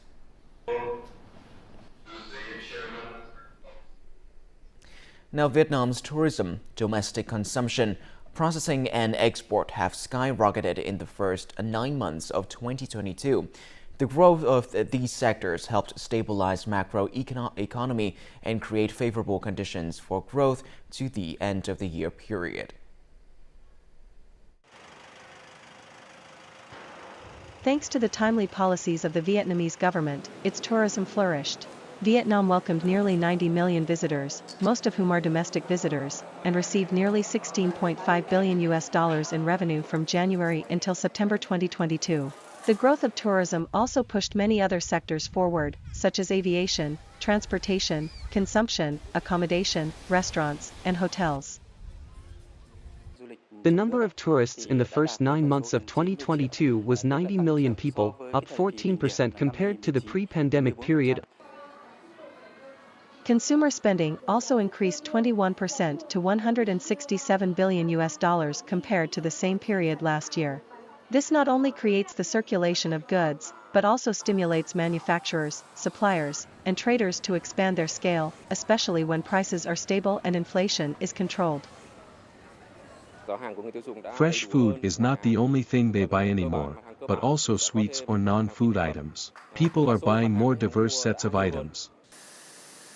The recovery based on internal resources created the economy's rapid growth despite complications of the world economy, according to experts. Yeah, it's pretty exciting. There is a high growth rate in Vietnam. The World Bank estimates 7.5% annual growth. That puts Vietnam annual growth are Philippines, Indonesia, and Malaysia. So this is really good news for Vietnam. Vietnam's economy has good resources and is growing steadily. Therefore, its growth is strong and likely to continue on that trend. More challenges are expected in the way of Vietnam's economic growth. However, with the current pace, Vietnam has a strong foundation to overcome those difficulties.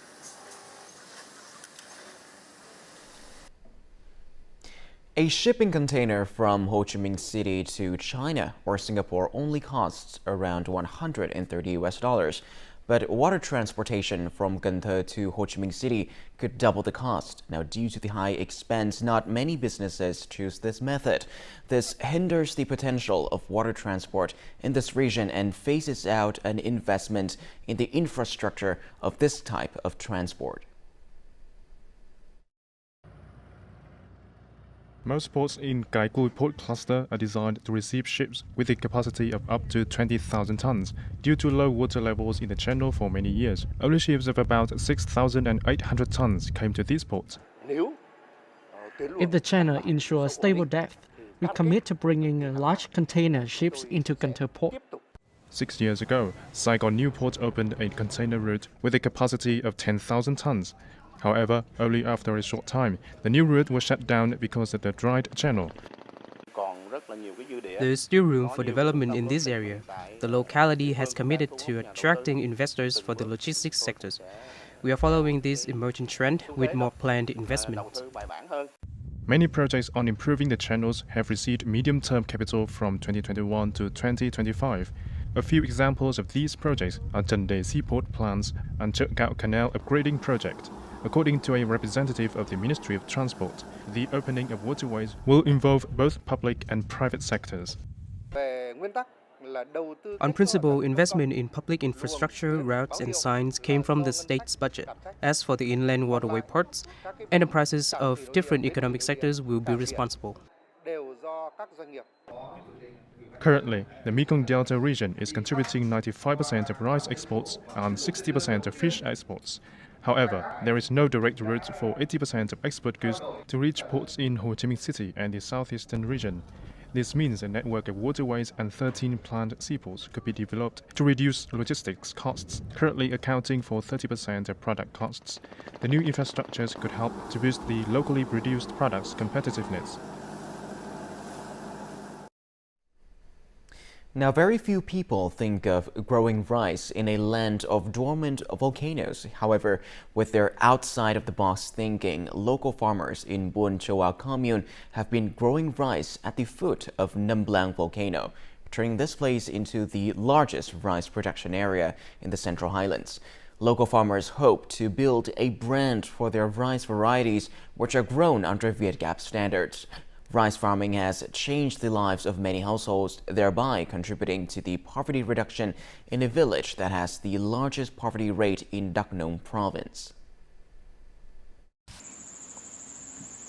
At the foot of Nâm Blang, a sleeping volcano in Đắk Nông province, local farmers in Buôn Châu commune, Crono district, are busy harvesting the rice crops from last summer-autumn. Mechanized farming has not only helped farmers save time, but also improved their crop yields. We are growing both ST24 and ST25 varieties, with an average yield of 70 tons per year. The ST24 and ST25 are resistant to insect pests and disease, and also high yielding. Now we can get rich by rice farming.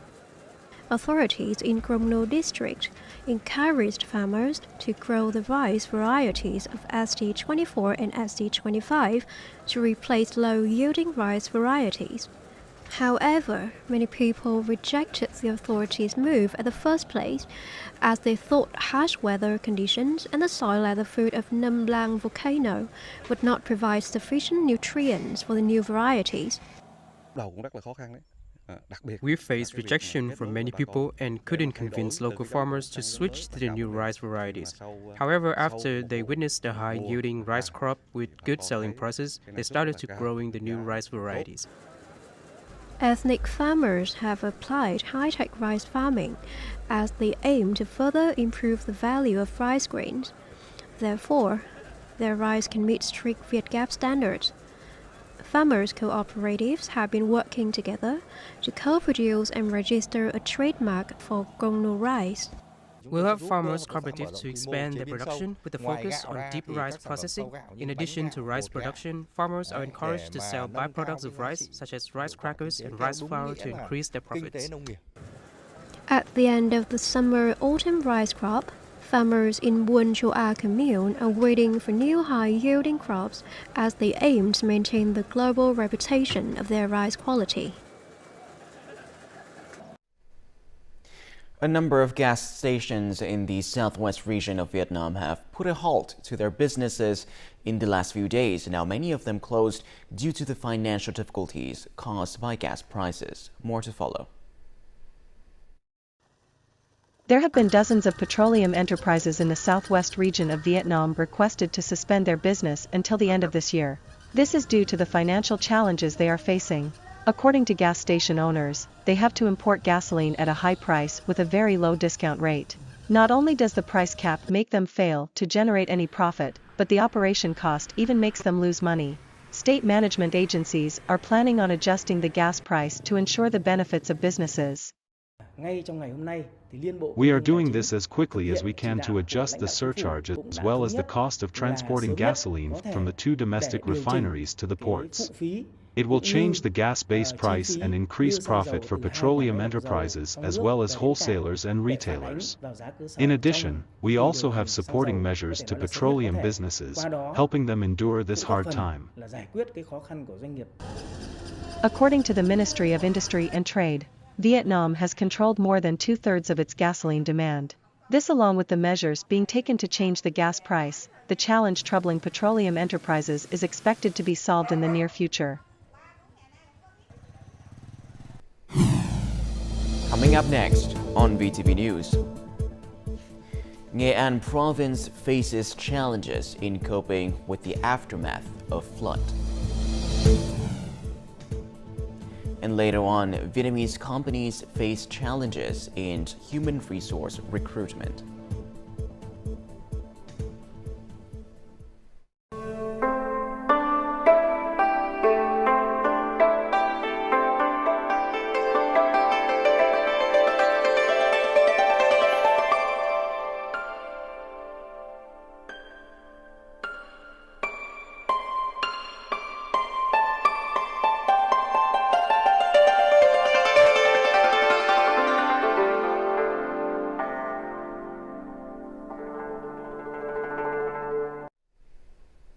You are watching VTV News Live.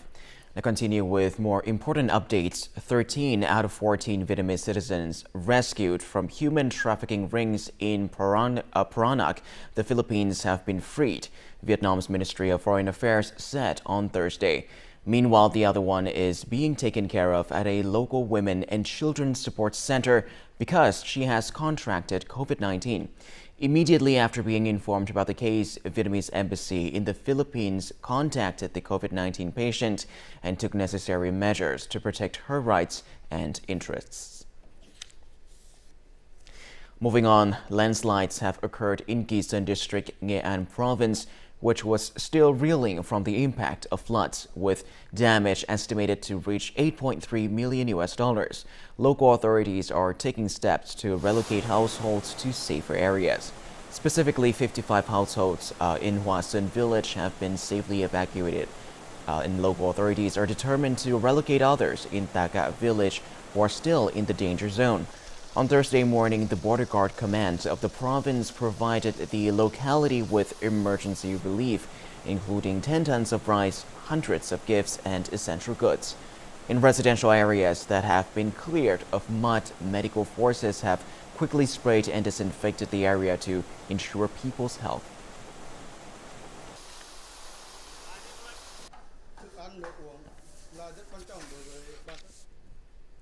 People in Nghệ An province are now facing consequences from recent floods and heavy rain from the mountains to the lowlands. Risks of landslides and prolonged flooding is making the locality's effort to deal with the aftermath even more challenging.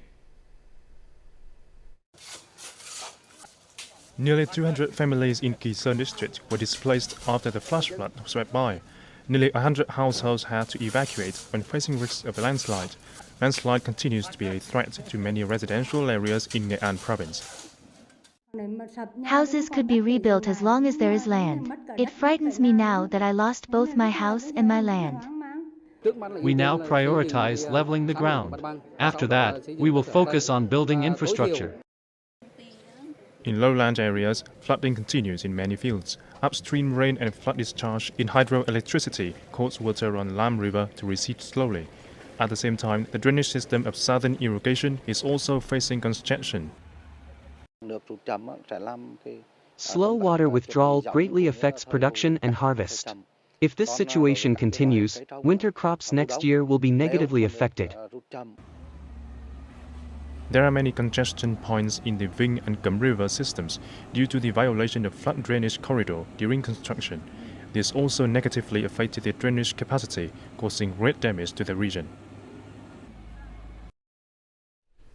More than 103,000 Vietnamese laborers have gone to work abroad in the first 9 months of the year. That is 114.47% of the 2022 set plan, which is 90,000. In which Japan continued to be the leading labor market in the past 9 months with nearly 52,000 laborers, followed by Taiwan, China with nearly 45,000. Japan is also favored by Vietnamese labor thanks to its best working conditions and income. Meanwhile, the Ministry of Labor, Invalids and Social Affairs has signed cooperation agreements to send workers to some European countries such as Germany, Romania, Czech and Bulgaria.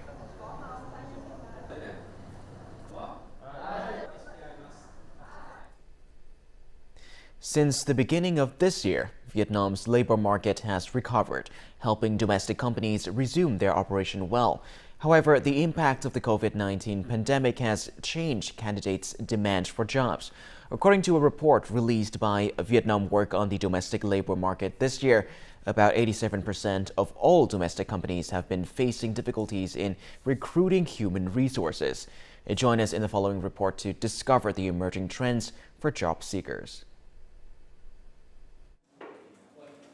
This company specializes in social media, entertainment, and gaming. Its demand for new employee this year has increased 20%.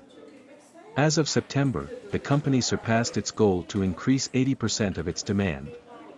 Job seekers' interest in the entertainment industry has contributed to the company's success of its human resource recruitment process. The entertainment industry is very selective. As such, we can't meet the job seekers' demand. We are facing difficulties when it comes to attract highly qualified workforce. According to the Vietnam Works report, 89% of businesses participating in its survey say they are going to recruit more new employees during the last months of this year.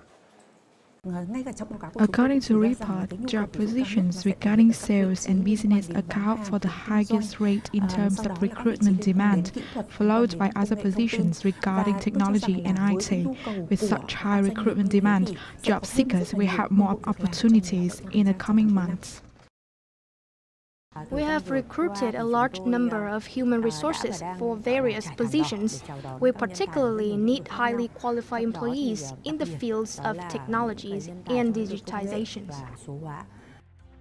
In addition to new recruitment, many companies have also carried out strategies to retain senior employees, such as raising wages.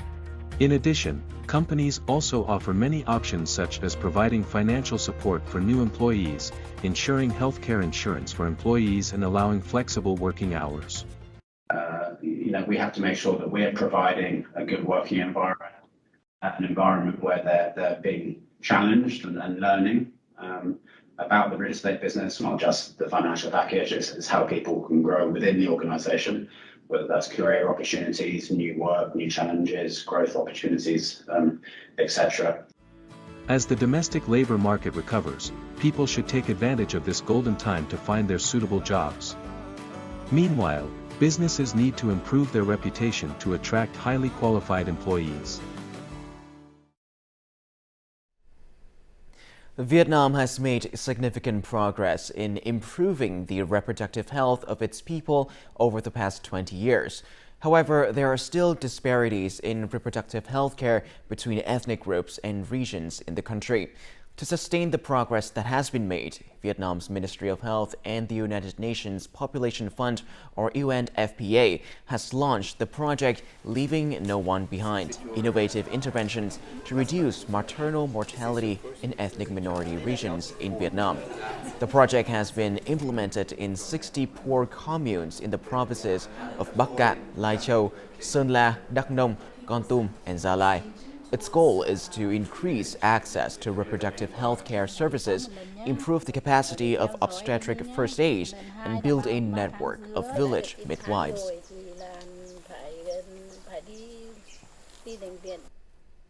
Tourists coming to District 11 in Ho Chi Minh City will have the chance to visit a familiar yet strange chợ lớn or big market, wherein they can experience local customs and learn about the history and culture of other destinations. Located in Ho Chi Minh's District 11, the market is part of a travel development program that aims to promote the city's tourism sector. One of the highlights of the market tour was a tour of Thiện Market. That is the biggest traditional jewelry market in Ho Chi Minh City and is home to national and international goldsmith training institutions that attract 400 to 500 students a year. Tourists, especially foreigners, really love to watch the goldsmith in action because they don't usually have the chance to witness one in other countries. Our markets offer them this unique showcase. The tour also takes tourists to meaningful areas as well as areas that are rich in traditions such as the Khánh Vân Nam Viên Pagoda and the Sing Yi Lion Dance Concourse, or just to simply try out Chinese dumplings on Ha Tôn Quyền Street. The goal is to provide tourists with a realistic and close-up look at the lifestyle as well as traditions and habits of the Vietnamese-born Chinese community here. We will continue to promote the launched tourism products. In addition, we will continue to introduce yet-to-be-released local tourism products of District 3, District 4, and District 6. These products illustrate the city's unique nightlife theme according to the government's direction. Ho Chi Minh City welcomed more than 2.1 million international arrivals and 21.6 million domestic arrivals in the first 9 months of 2022, bringing in $3.9 billion in revenue. As such, Ho Chi Minh City will continue to grow and develop district-based tourism to attract more visitors in the future. Coming up next in our world news. At least 38 killed at child care center in Thailand gun attack. Later on, military tensions escalate in the Korean peninsula. Now moving on to our world news, at least 38 people were killed and 12 injured in a mass shooting at a preschool daycare center in Nong Bua Lamphu province, northeast Thailand on Thursday. The shooter came in around lunchtime.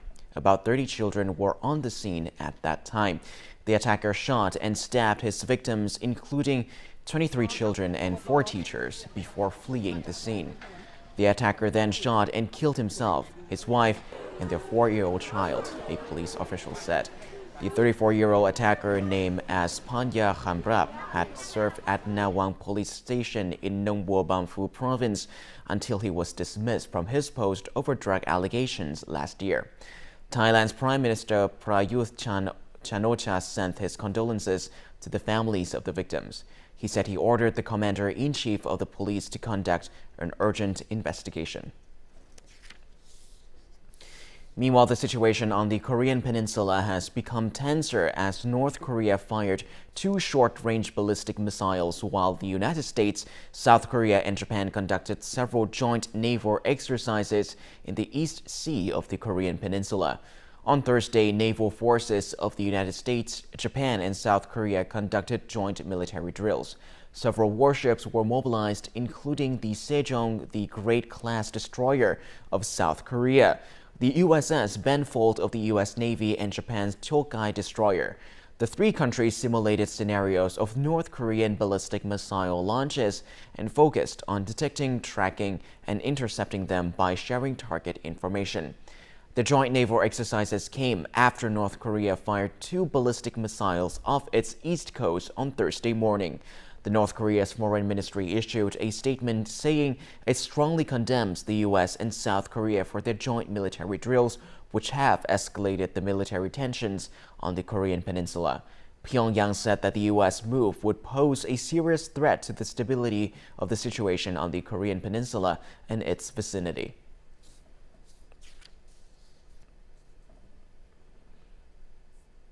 According to Indonesia's central bank governor Peri Warjio, a cross-border payment program between 5 ASEAN countries, including Thailand, Singapore, Malaysia, the Philippines, and Indonesia, will be fully connected next year.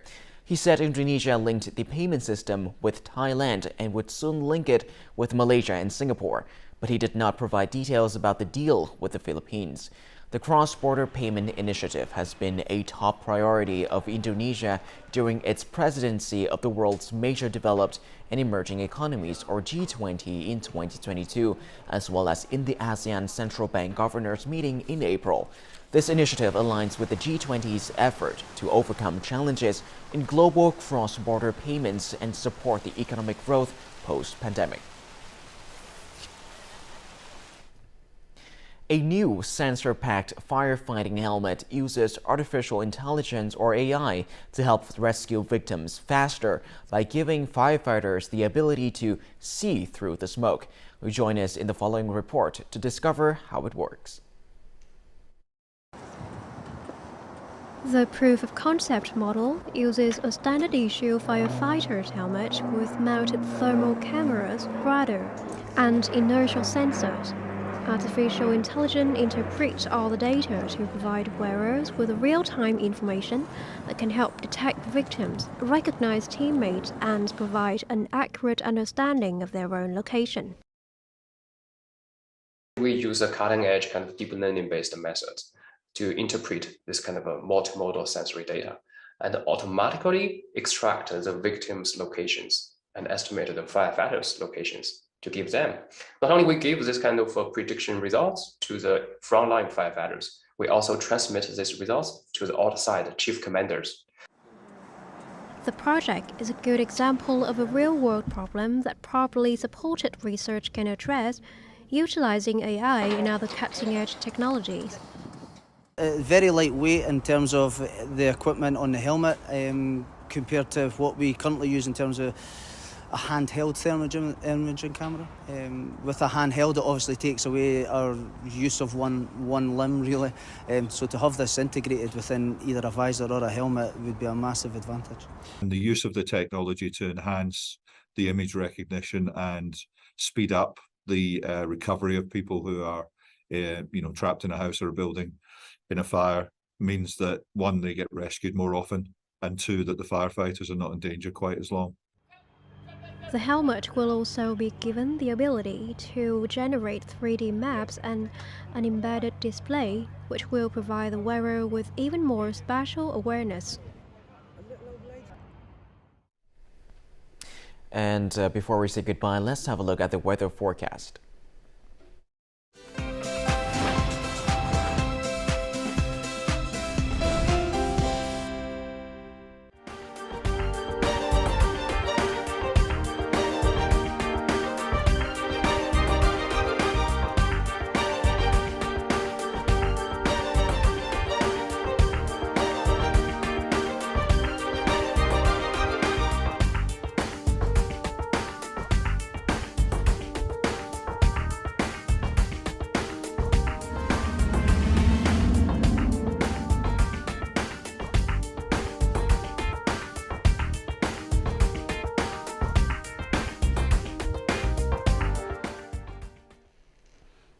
And that is all that we have for this hour on VTV News. To rewatch our program, you can visit our website, our YouTube channel, or download our mobile app VTV Go for more. Thank you for watching, and goodbye for now.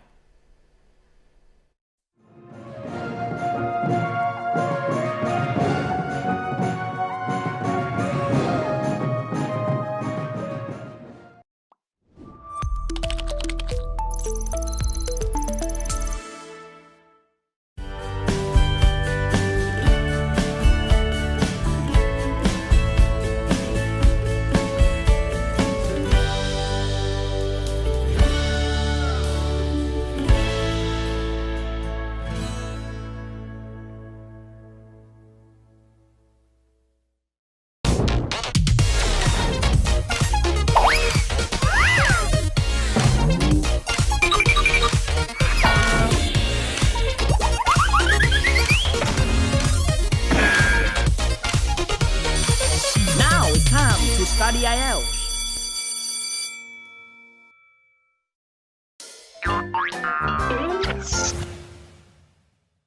Hello guys, welcome back to English in a Minute. Today we'll be explaining the word phrase, feeling under the weather.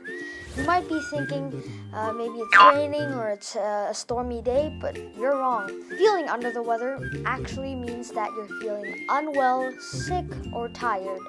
For an example, maybe I'm feeling under the weather. Oh no, I have a cold.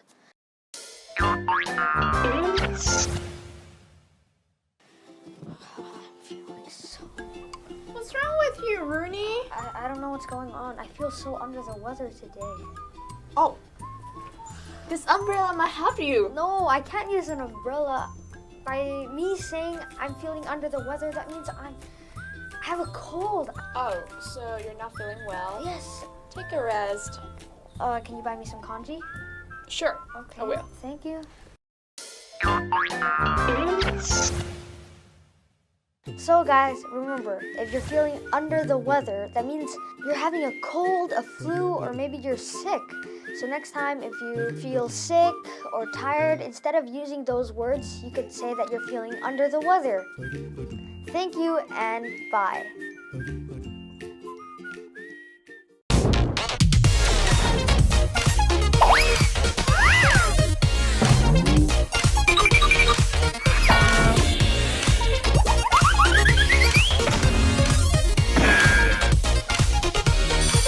Now it's time to study IELTS.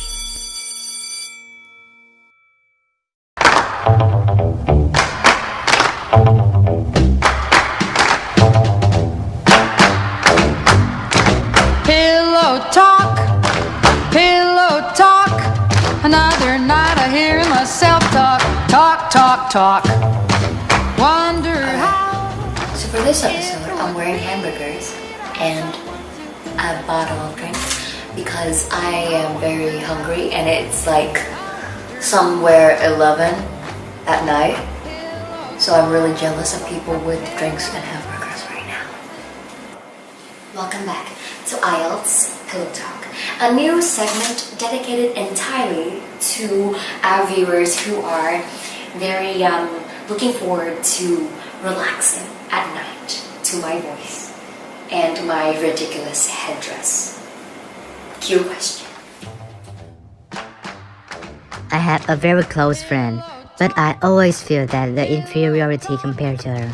I always feel that I'm not as beautiful as her is, I'm not as good as her is, I'm not as charming as her is, so should we be friends anymore? So our topic of the night is going to be jealousy, or rivalry, basically. Really, jealousy and rivalry is a very common feeling to have in life because obviously every single one of us wants to become better at what we do and who we are. So when we see somebody better and somebody seemingly having what we don't, we feel this sense of envy towards them because we also want that for ourselves. And that sometimes it serves as encouragement and it serves as this push forward for us to become better people.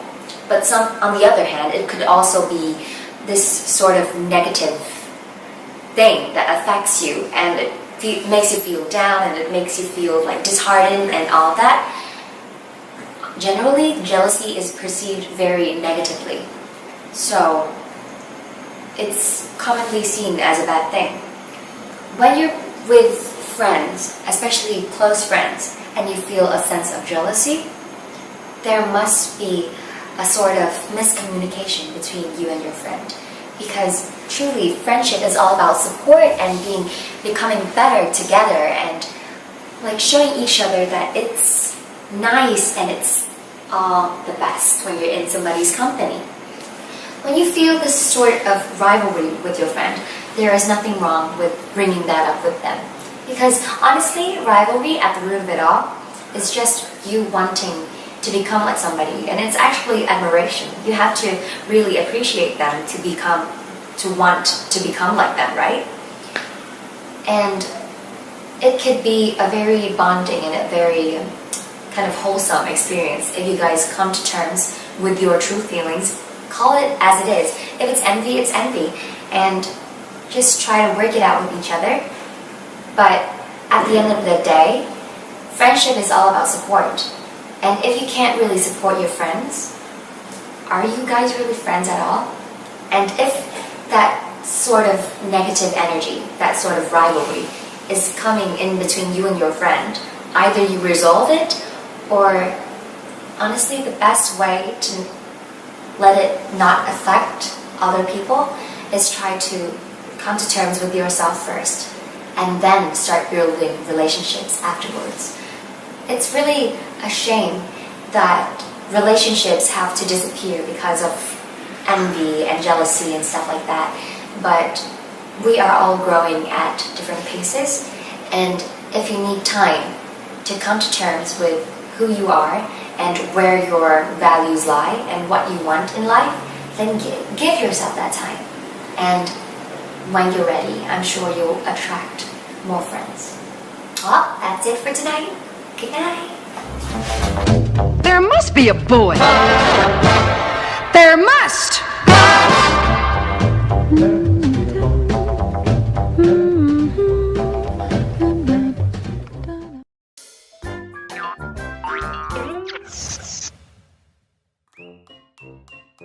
Hello guys, welcome back to English in a Minute.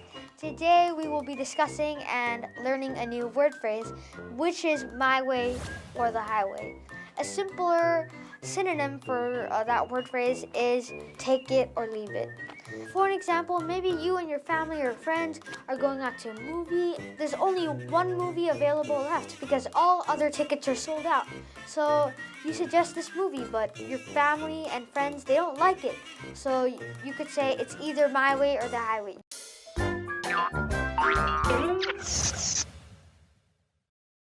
Hey Rooney, there's a really good movie out there. Do you want to go watch with me? I heard about that movie, but I'm not a big fan of it.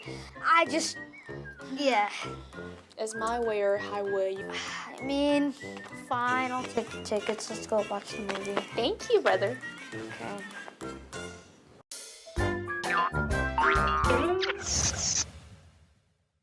Guys, remember, if you ever run into a situation like this, maybe you're at a restaurant and there's only one dish on the menu and your family and friends, they don't like the dish, you could say it's either my way or the highway. You either eat the food or you eat nothing at all. Thank you guys for tuning in to another episode of English in a Minute. I'll see you in the next one. Bye!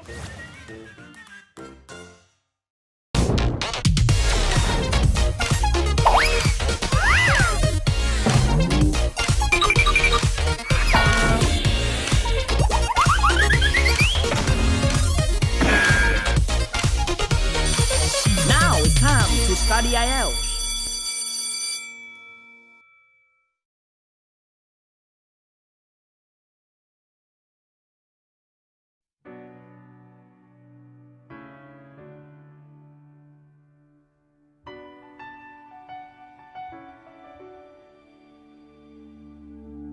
I am not a stranger to the dark.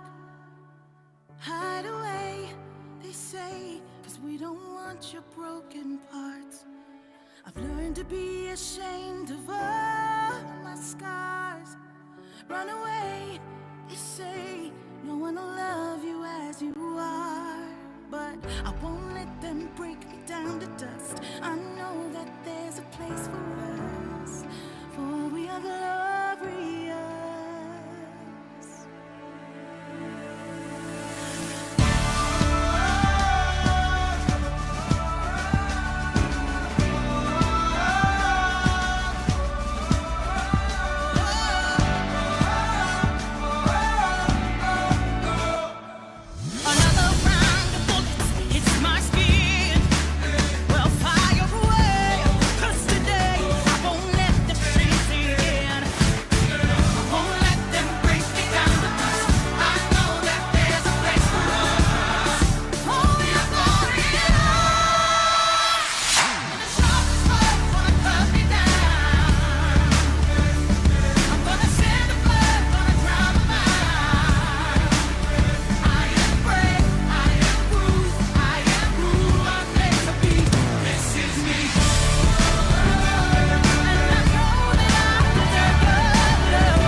Ladies and gents, this is the moment you've waited for. This isn't the life I promised you. Not even close. But I have everything I want. Girls, I think I've had an idea. Look out, 'cause here I come. I'm putting together a show. It's a place where people can see things they've never seen before. I'm not scared to. People aren't gonna like it if you put us on stage. No apologies. Oh, I'm counting on it. So tell me, do you wanna go? Where it's coming in on colored lights. The world was ashamed of us. For you, put us in the spotlight. You gave us a real family. No one ever made a difference by being like everyone else.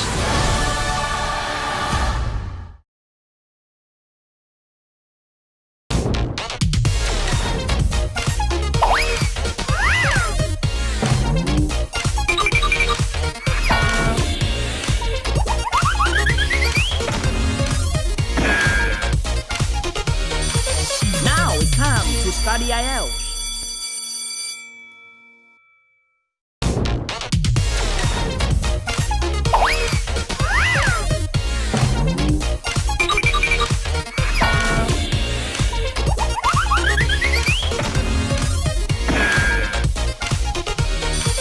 Now it's time to study IELTS.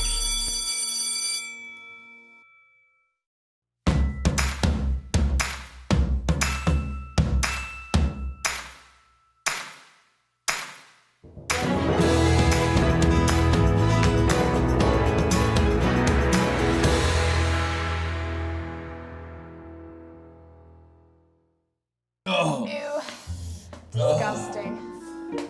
Hi, you guys. Welcome back to season 3 of Follow. Come on, Justin.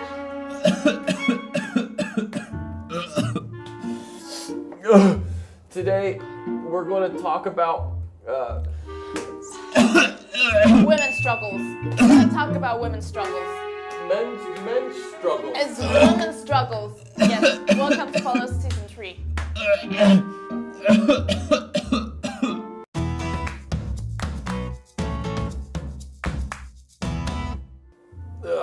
for you guys, lighten up. All right. Let me do it for you. Lighten up means... Can you be quiet just a little bit? Lighten up means relax. Thư giãn đi. Bình thường đi. And giving someone a hard time là cho người ta ăn hành. Nhưng đây đoạn Dustin đây, I'm giving Dustin a really hard time. Come on, Dustin, get it out. Alright, so you got me prepare all of the food for you and your friends. You got me do all of the housework. Why weren't you nice to me?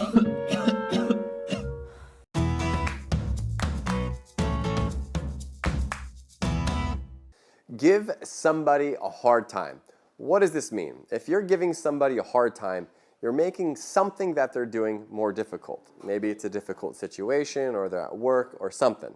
So for example, I'm at work and I'm trying to do my job, but my coworker, he's goofing off, he's playing around, he's not doing his job, and he keeps talking to me. He's giving me a hard time and I can't finish what I'm doing. So give somebody a hard time. What are you doing right now? You know I'm having a party later and your clothes are piling up. You should be cleaning right now. Look, the show is really hilarious, right? It's not funny. Do you understand piling up? Yes, I do, but why are you so serious? Anyways, so if something is piling up, it's gathering in quantity. You have more of it. So her clothes are piling up. It's getting more and more, but this isn't a joke, V. I know, but you're gonna have a party, right? Here? Yes. They are your friends, not mine. Do it yourself. V, don't give me any attitude right now, and don't give me any dirty looks. So if somebody is giving you a dirty look, it's a mean look, not a friendly look. Hiểu không? All right. Okay, so I'll tell you what. Since I'm in your house, we can do rock, paper, scissors. Do you know rock, paper, scissors? I do, but let me explain to the audience. Okay. Rock, paper, scissors. Ở trong tiếng Việt chúng ta sẽ dịch là one, two, three. Có búa, có kéo, có giấy. Và bây giờ mình và Dustin sẽ cùng chơi trò đấy. Bring it on. All right, you ready? 1, 2, 3. 1, 2, 3. 1, 2, 3. 1, 2, 3. Yeah, okay. Paper beats rock. So VOI, epic fail, big loser. So an epic fail is a big fail, and a big loser, she lost big. Now, you gonna clean? It's not fair. Yes. I won't do anything. I can't believe you right now. If you don't get off your butt and clean, you know, you're really gonna be in for it later. And then afterwards, you're gonna be all butthurt and you're gonna complain all day. Okay, if you're in for it, you're gonna experience something unpleasant, not wanted. And butthurt means you're upset. So V, you're going to be in for it later, and you gotta be careful. I dare you. You dare me. V, go get cleaning. Yeah.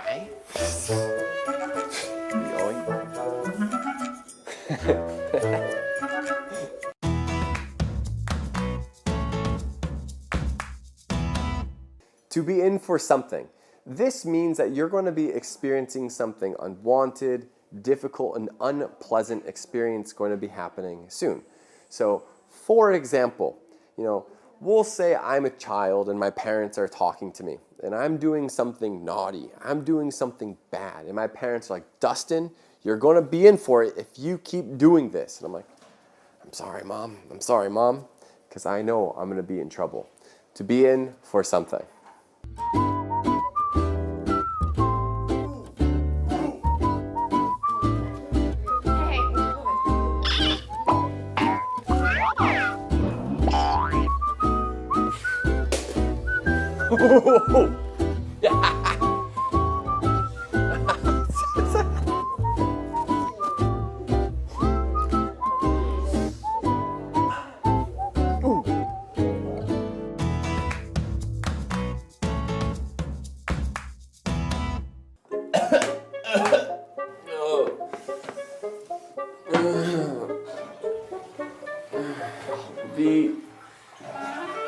What's your problem? Are you trying to pay me back right now?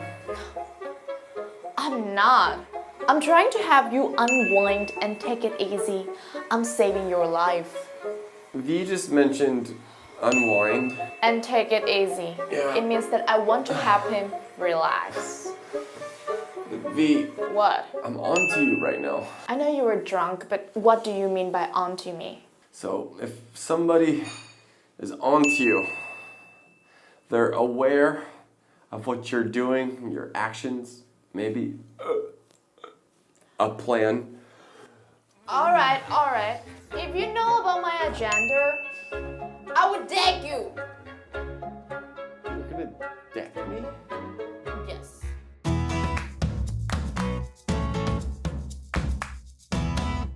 To be on to somebody. If you're on to somebody, you're aware of their intentions or their actions. So maybe it can be good or maybe it can be bad. So for example, I'm hanging out with my friends and they're doing something where I'm not really sure what it is. But maybe 5 minutes later, I see what they're doing and I'm on to them. I know what they're going to do. To be on to somebody. Whoa, what are you doing? I have just been back from the supermarket. So Violi, since you know, you have the food, you can do your bit, okay? So you can get in the kitchen, you can cook, you can clean, you can do all that good stuff. So please do your bit. Do you know do your bit? Do you understand that? I understand. She understands, but maybe you don't. So if somebody needs to do their bit, they need to do their part. They need to do something. So she's doing her bit. Okay, Vitoli. You know what? I thought you were gallant, but I was wrong. But anyway, I will pay you back one way or another. V just mentioned she will pay me back one way or another. So she's going to do something to maybe get revenge on me. V, you have to understand, winner takes all. And right now, you are the loser and you need to get into the kitchen.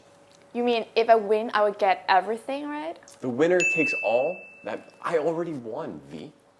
I already won. So if the winner takes all, they get everything. So right now, Stop talking. Yeah, you need to be cooking.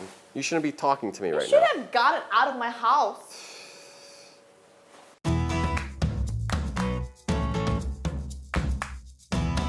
The winner takes it all. What does this mean? Because if you're doing a contest or an event, somebody is going to win. The person who wins, they take everything. Maybe they take all the prizes, the money. I don't know what the contest has, but they get everything. So for example, I'm hanging out with my brother and I'm like, look, whoever can run 100 meters the fastest, winner takes all. And that maybe means I'll win money, I get everything that's planned for the day, or I get the prizes. So the winner takes it all. Winner takes it all này. Khiêm. Oh my God. Oh God, V. It takes hours. Okay, I don't want you to boss me around anymore. You and your friends are all lazy bums. They just lie around all day long. No one even lifted a finger to help, but watch TV, play, shout, and do every silly thing. So boss me around means order someone to do this, to do that, just order. Tức là ra mệnh lệnh cho người khác làm cái này, làm cái kia. And lift a finger tức là help others. No one lifted a finger, tức là không ai chịu giúp đỡ mình cả. Và có một từ nữa là từ lazy bums, tức là những người rất là lười biếng, chỉ nằm suốt ngày, ngồi suốt ngày thôi.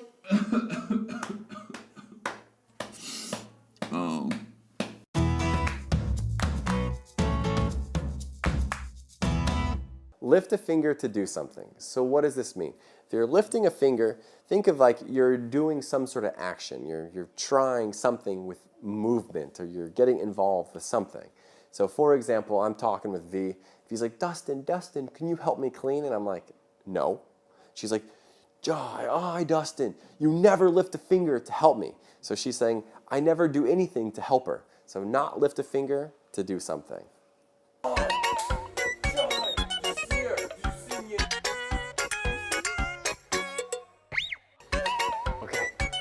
Come on, thank you, V.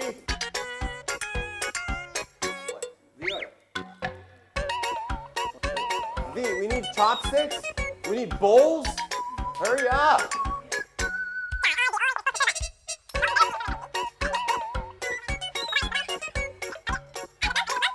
Mời các anh nhé. Okay.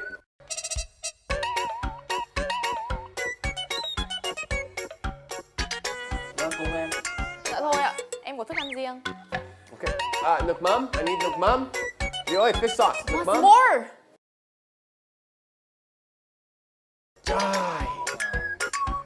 Okay. All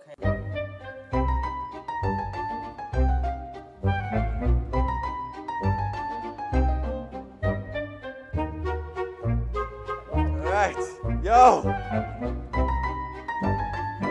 Vi ơi! Vi ơi! Vi! What's the deal? Nước mắm, fish sauce, it's lukewarm. Warm it up for me. Make it hotter. It's too cold. Make it hotter. Okay, nước mắm đi, Vi. Đúng rồi. Thôi, bây giờ em hâm lại đi.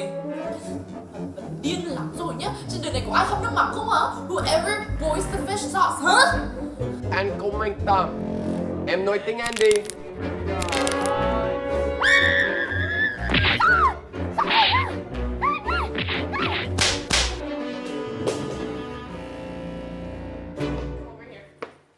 Wait. What? No, please get up here. Oh my god. Oh my god. Vi ơi.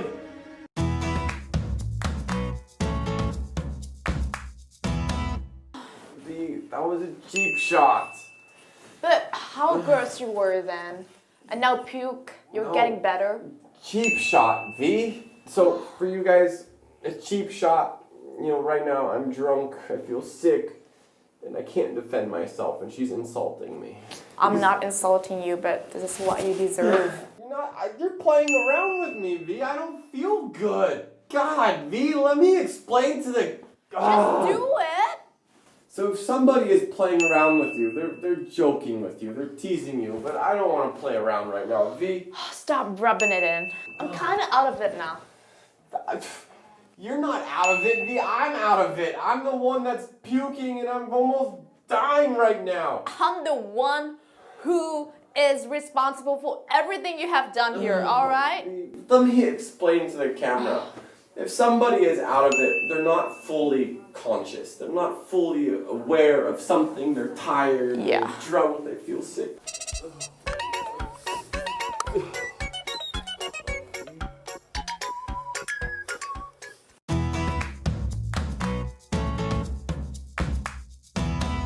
So, you know, in Vietnam, sometimes men are here, women are here. Okay. A lot of men, they don't want to help women to do the housework and other stuff. Like the things, it's a woman's responsibility to do that. Okay, so in Vietnam, it's the women's responsibility to cook, clean, all the house chores, housework, take care of the children, and then what do the men do? Earn money. Earn money? Yeah, probably some cases. Okay, in some cases. How about in your country?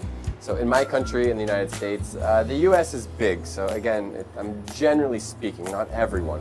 There's no absolutes, but the thing is, in the U.S., the cost of living and kind of how society has changed. Women are working today. So men and women are working, and they need two people to work to support a household. So oftentimes, the man and the woman will contribute to both things. But it depends. It really, really depends. Like for myself, every morning I cook and I clean, and then I get ready for my day. But if I were to meet a woman, get married to a woman, I would also want her to cook and clean. I can do it. I hope she can do it as well. Ah, you're talking about me. No. All right, V, I'll see you later. Okay, thank you so much for watching. See ya.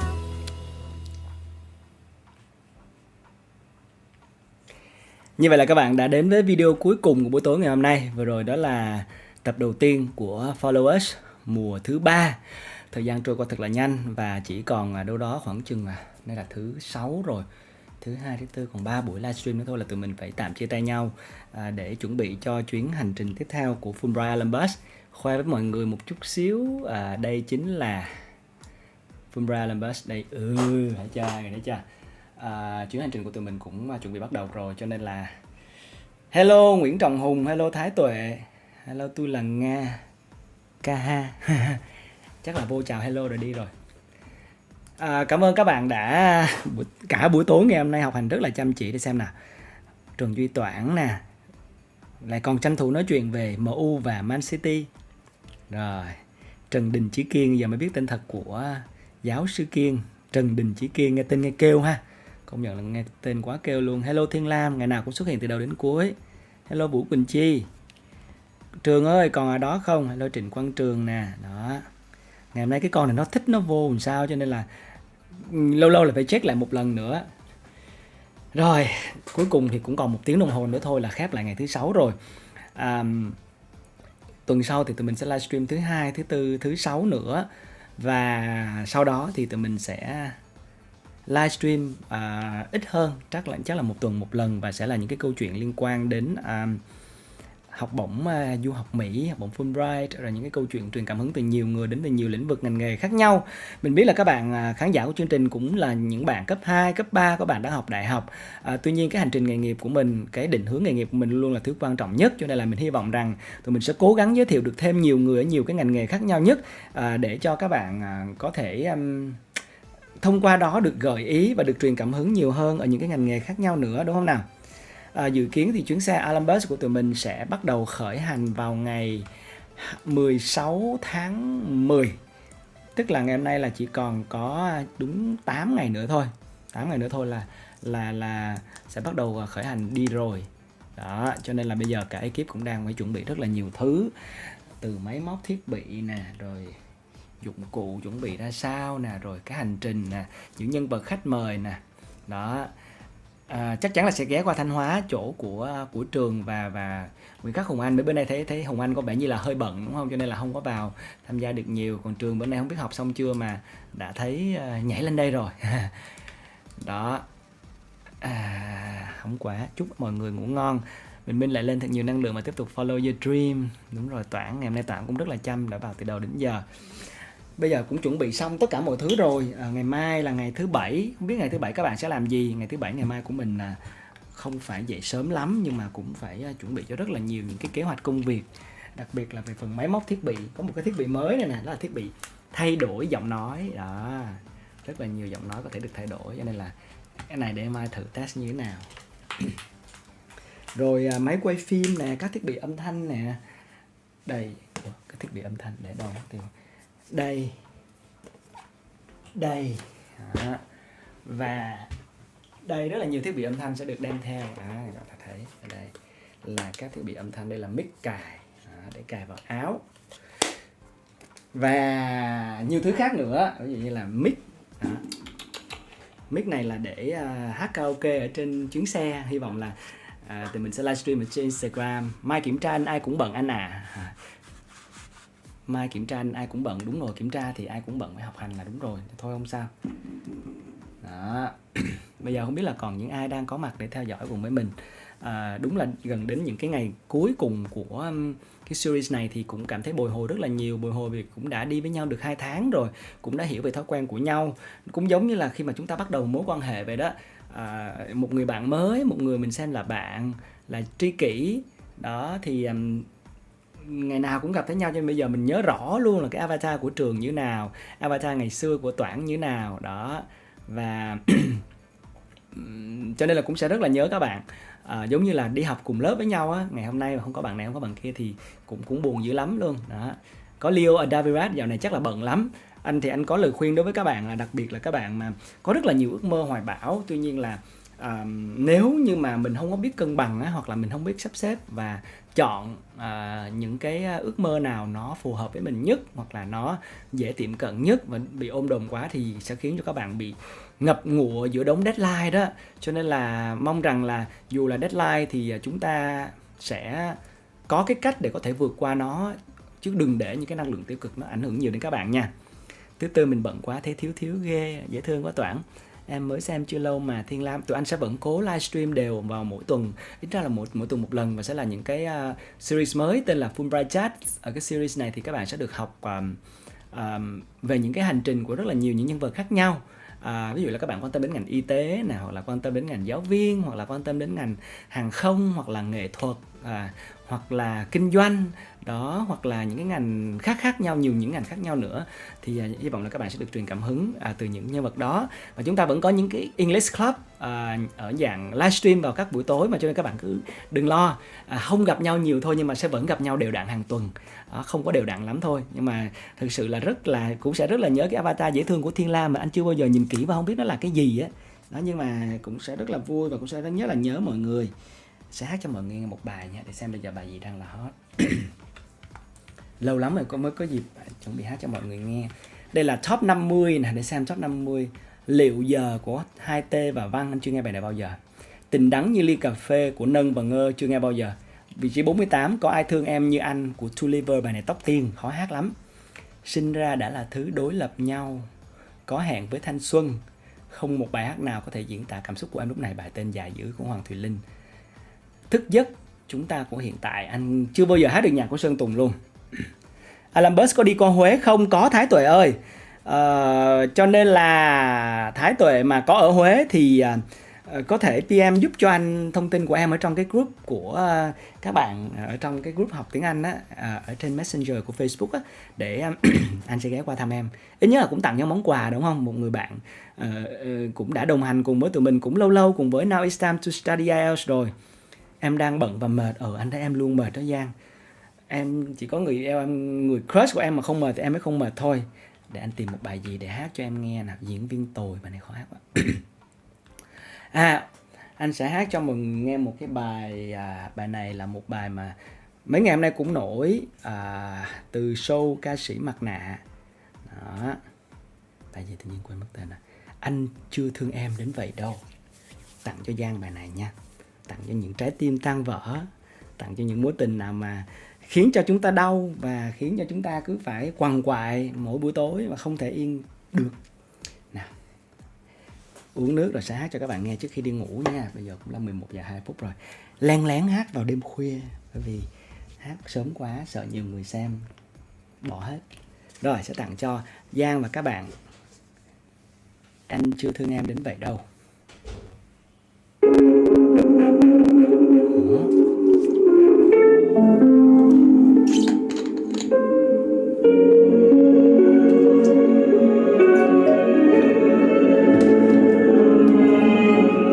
Anh đi xem phim một mình giữa đêm và đi karaoke một mình giữa đêm, để biết anh cô đơn làm sao, để biết anh nhớ em nhường nào. Anh đi Seoul một mình ngắm tuyết rơi và đi Bali một mình ngắm biển khơi, để thấy anh chơi vơi làm sao, để thấy anh yêu em nhường nào. Sao mình không gạt bỏ đi hết những lời nói ngoài kia, sao mình không gạt bỏ đi hết những định kiến ngoài kia. Rồi ngày anh biết đâu là thế gian nơi mà mình bên nhau, được yêu nhau, được hôn nhau và chào nhau trái tim đậm sâu. Giữa ngân hà anh biết đâu một sớm mai khi mà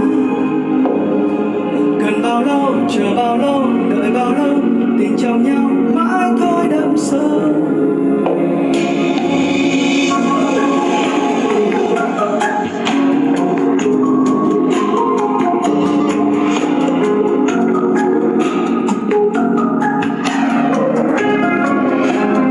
Cảm ơn Nguyễn Trọng Hùng nha. Chúc cho mọi người ngủ ngon, có những giấc mơ đẹp.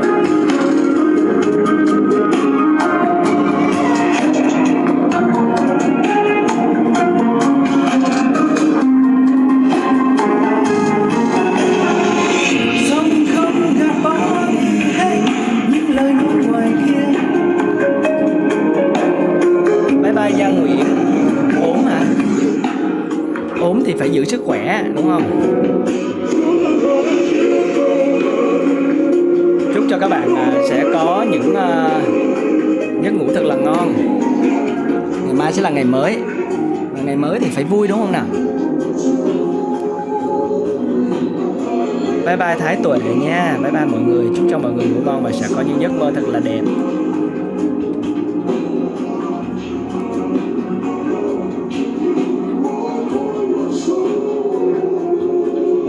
Bye bye Thái Tuệ. Chúc mọi người ngủ ngon.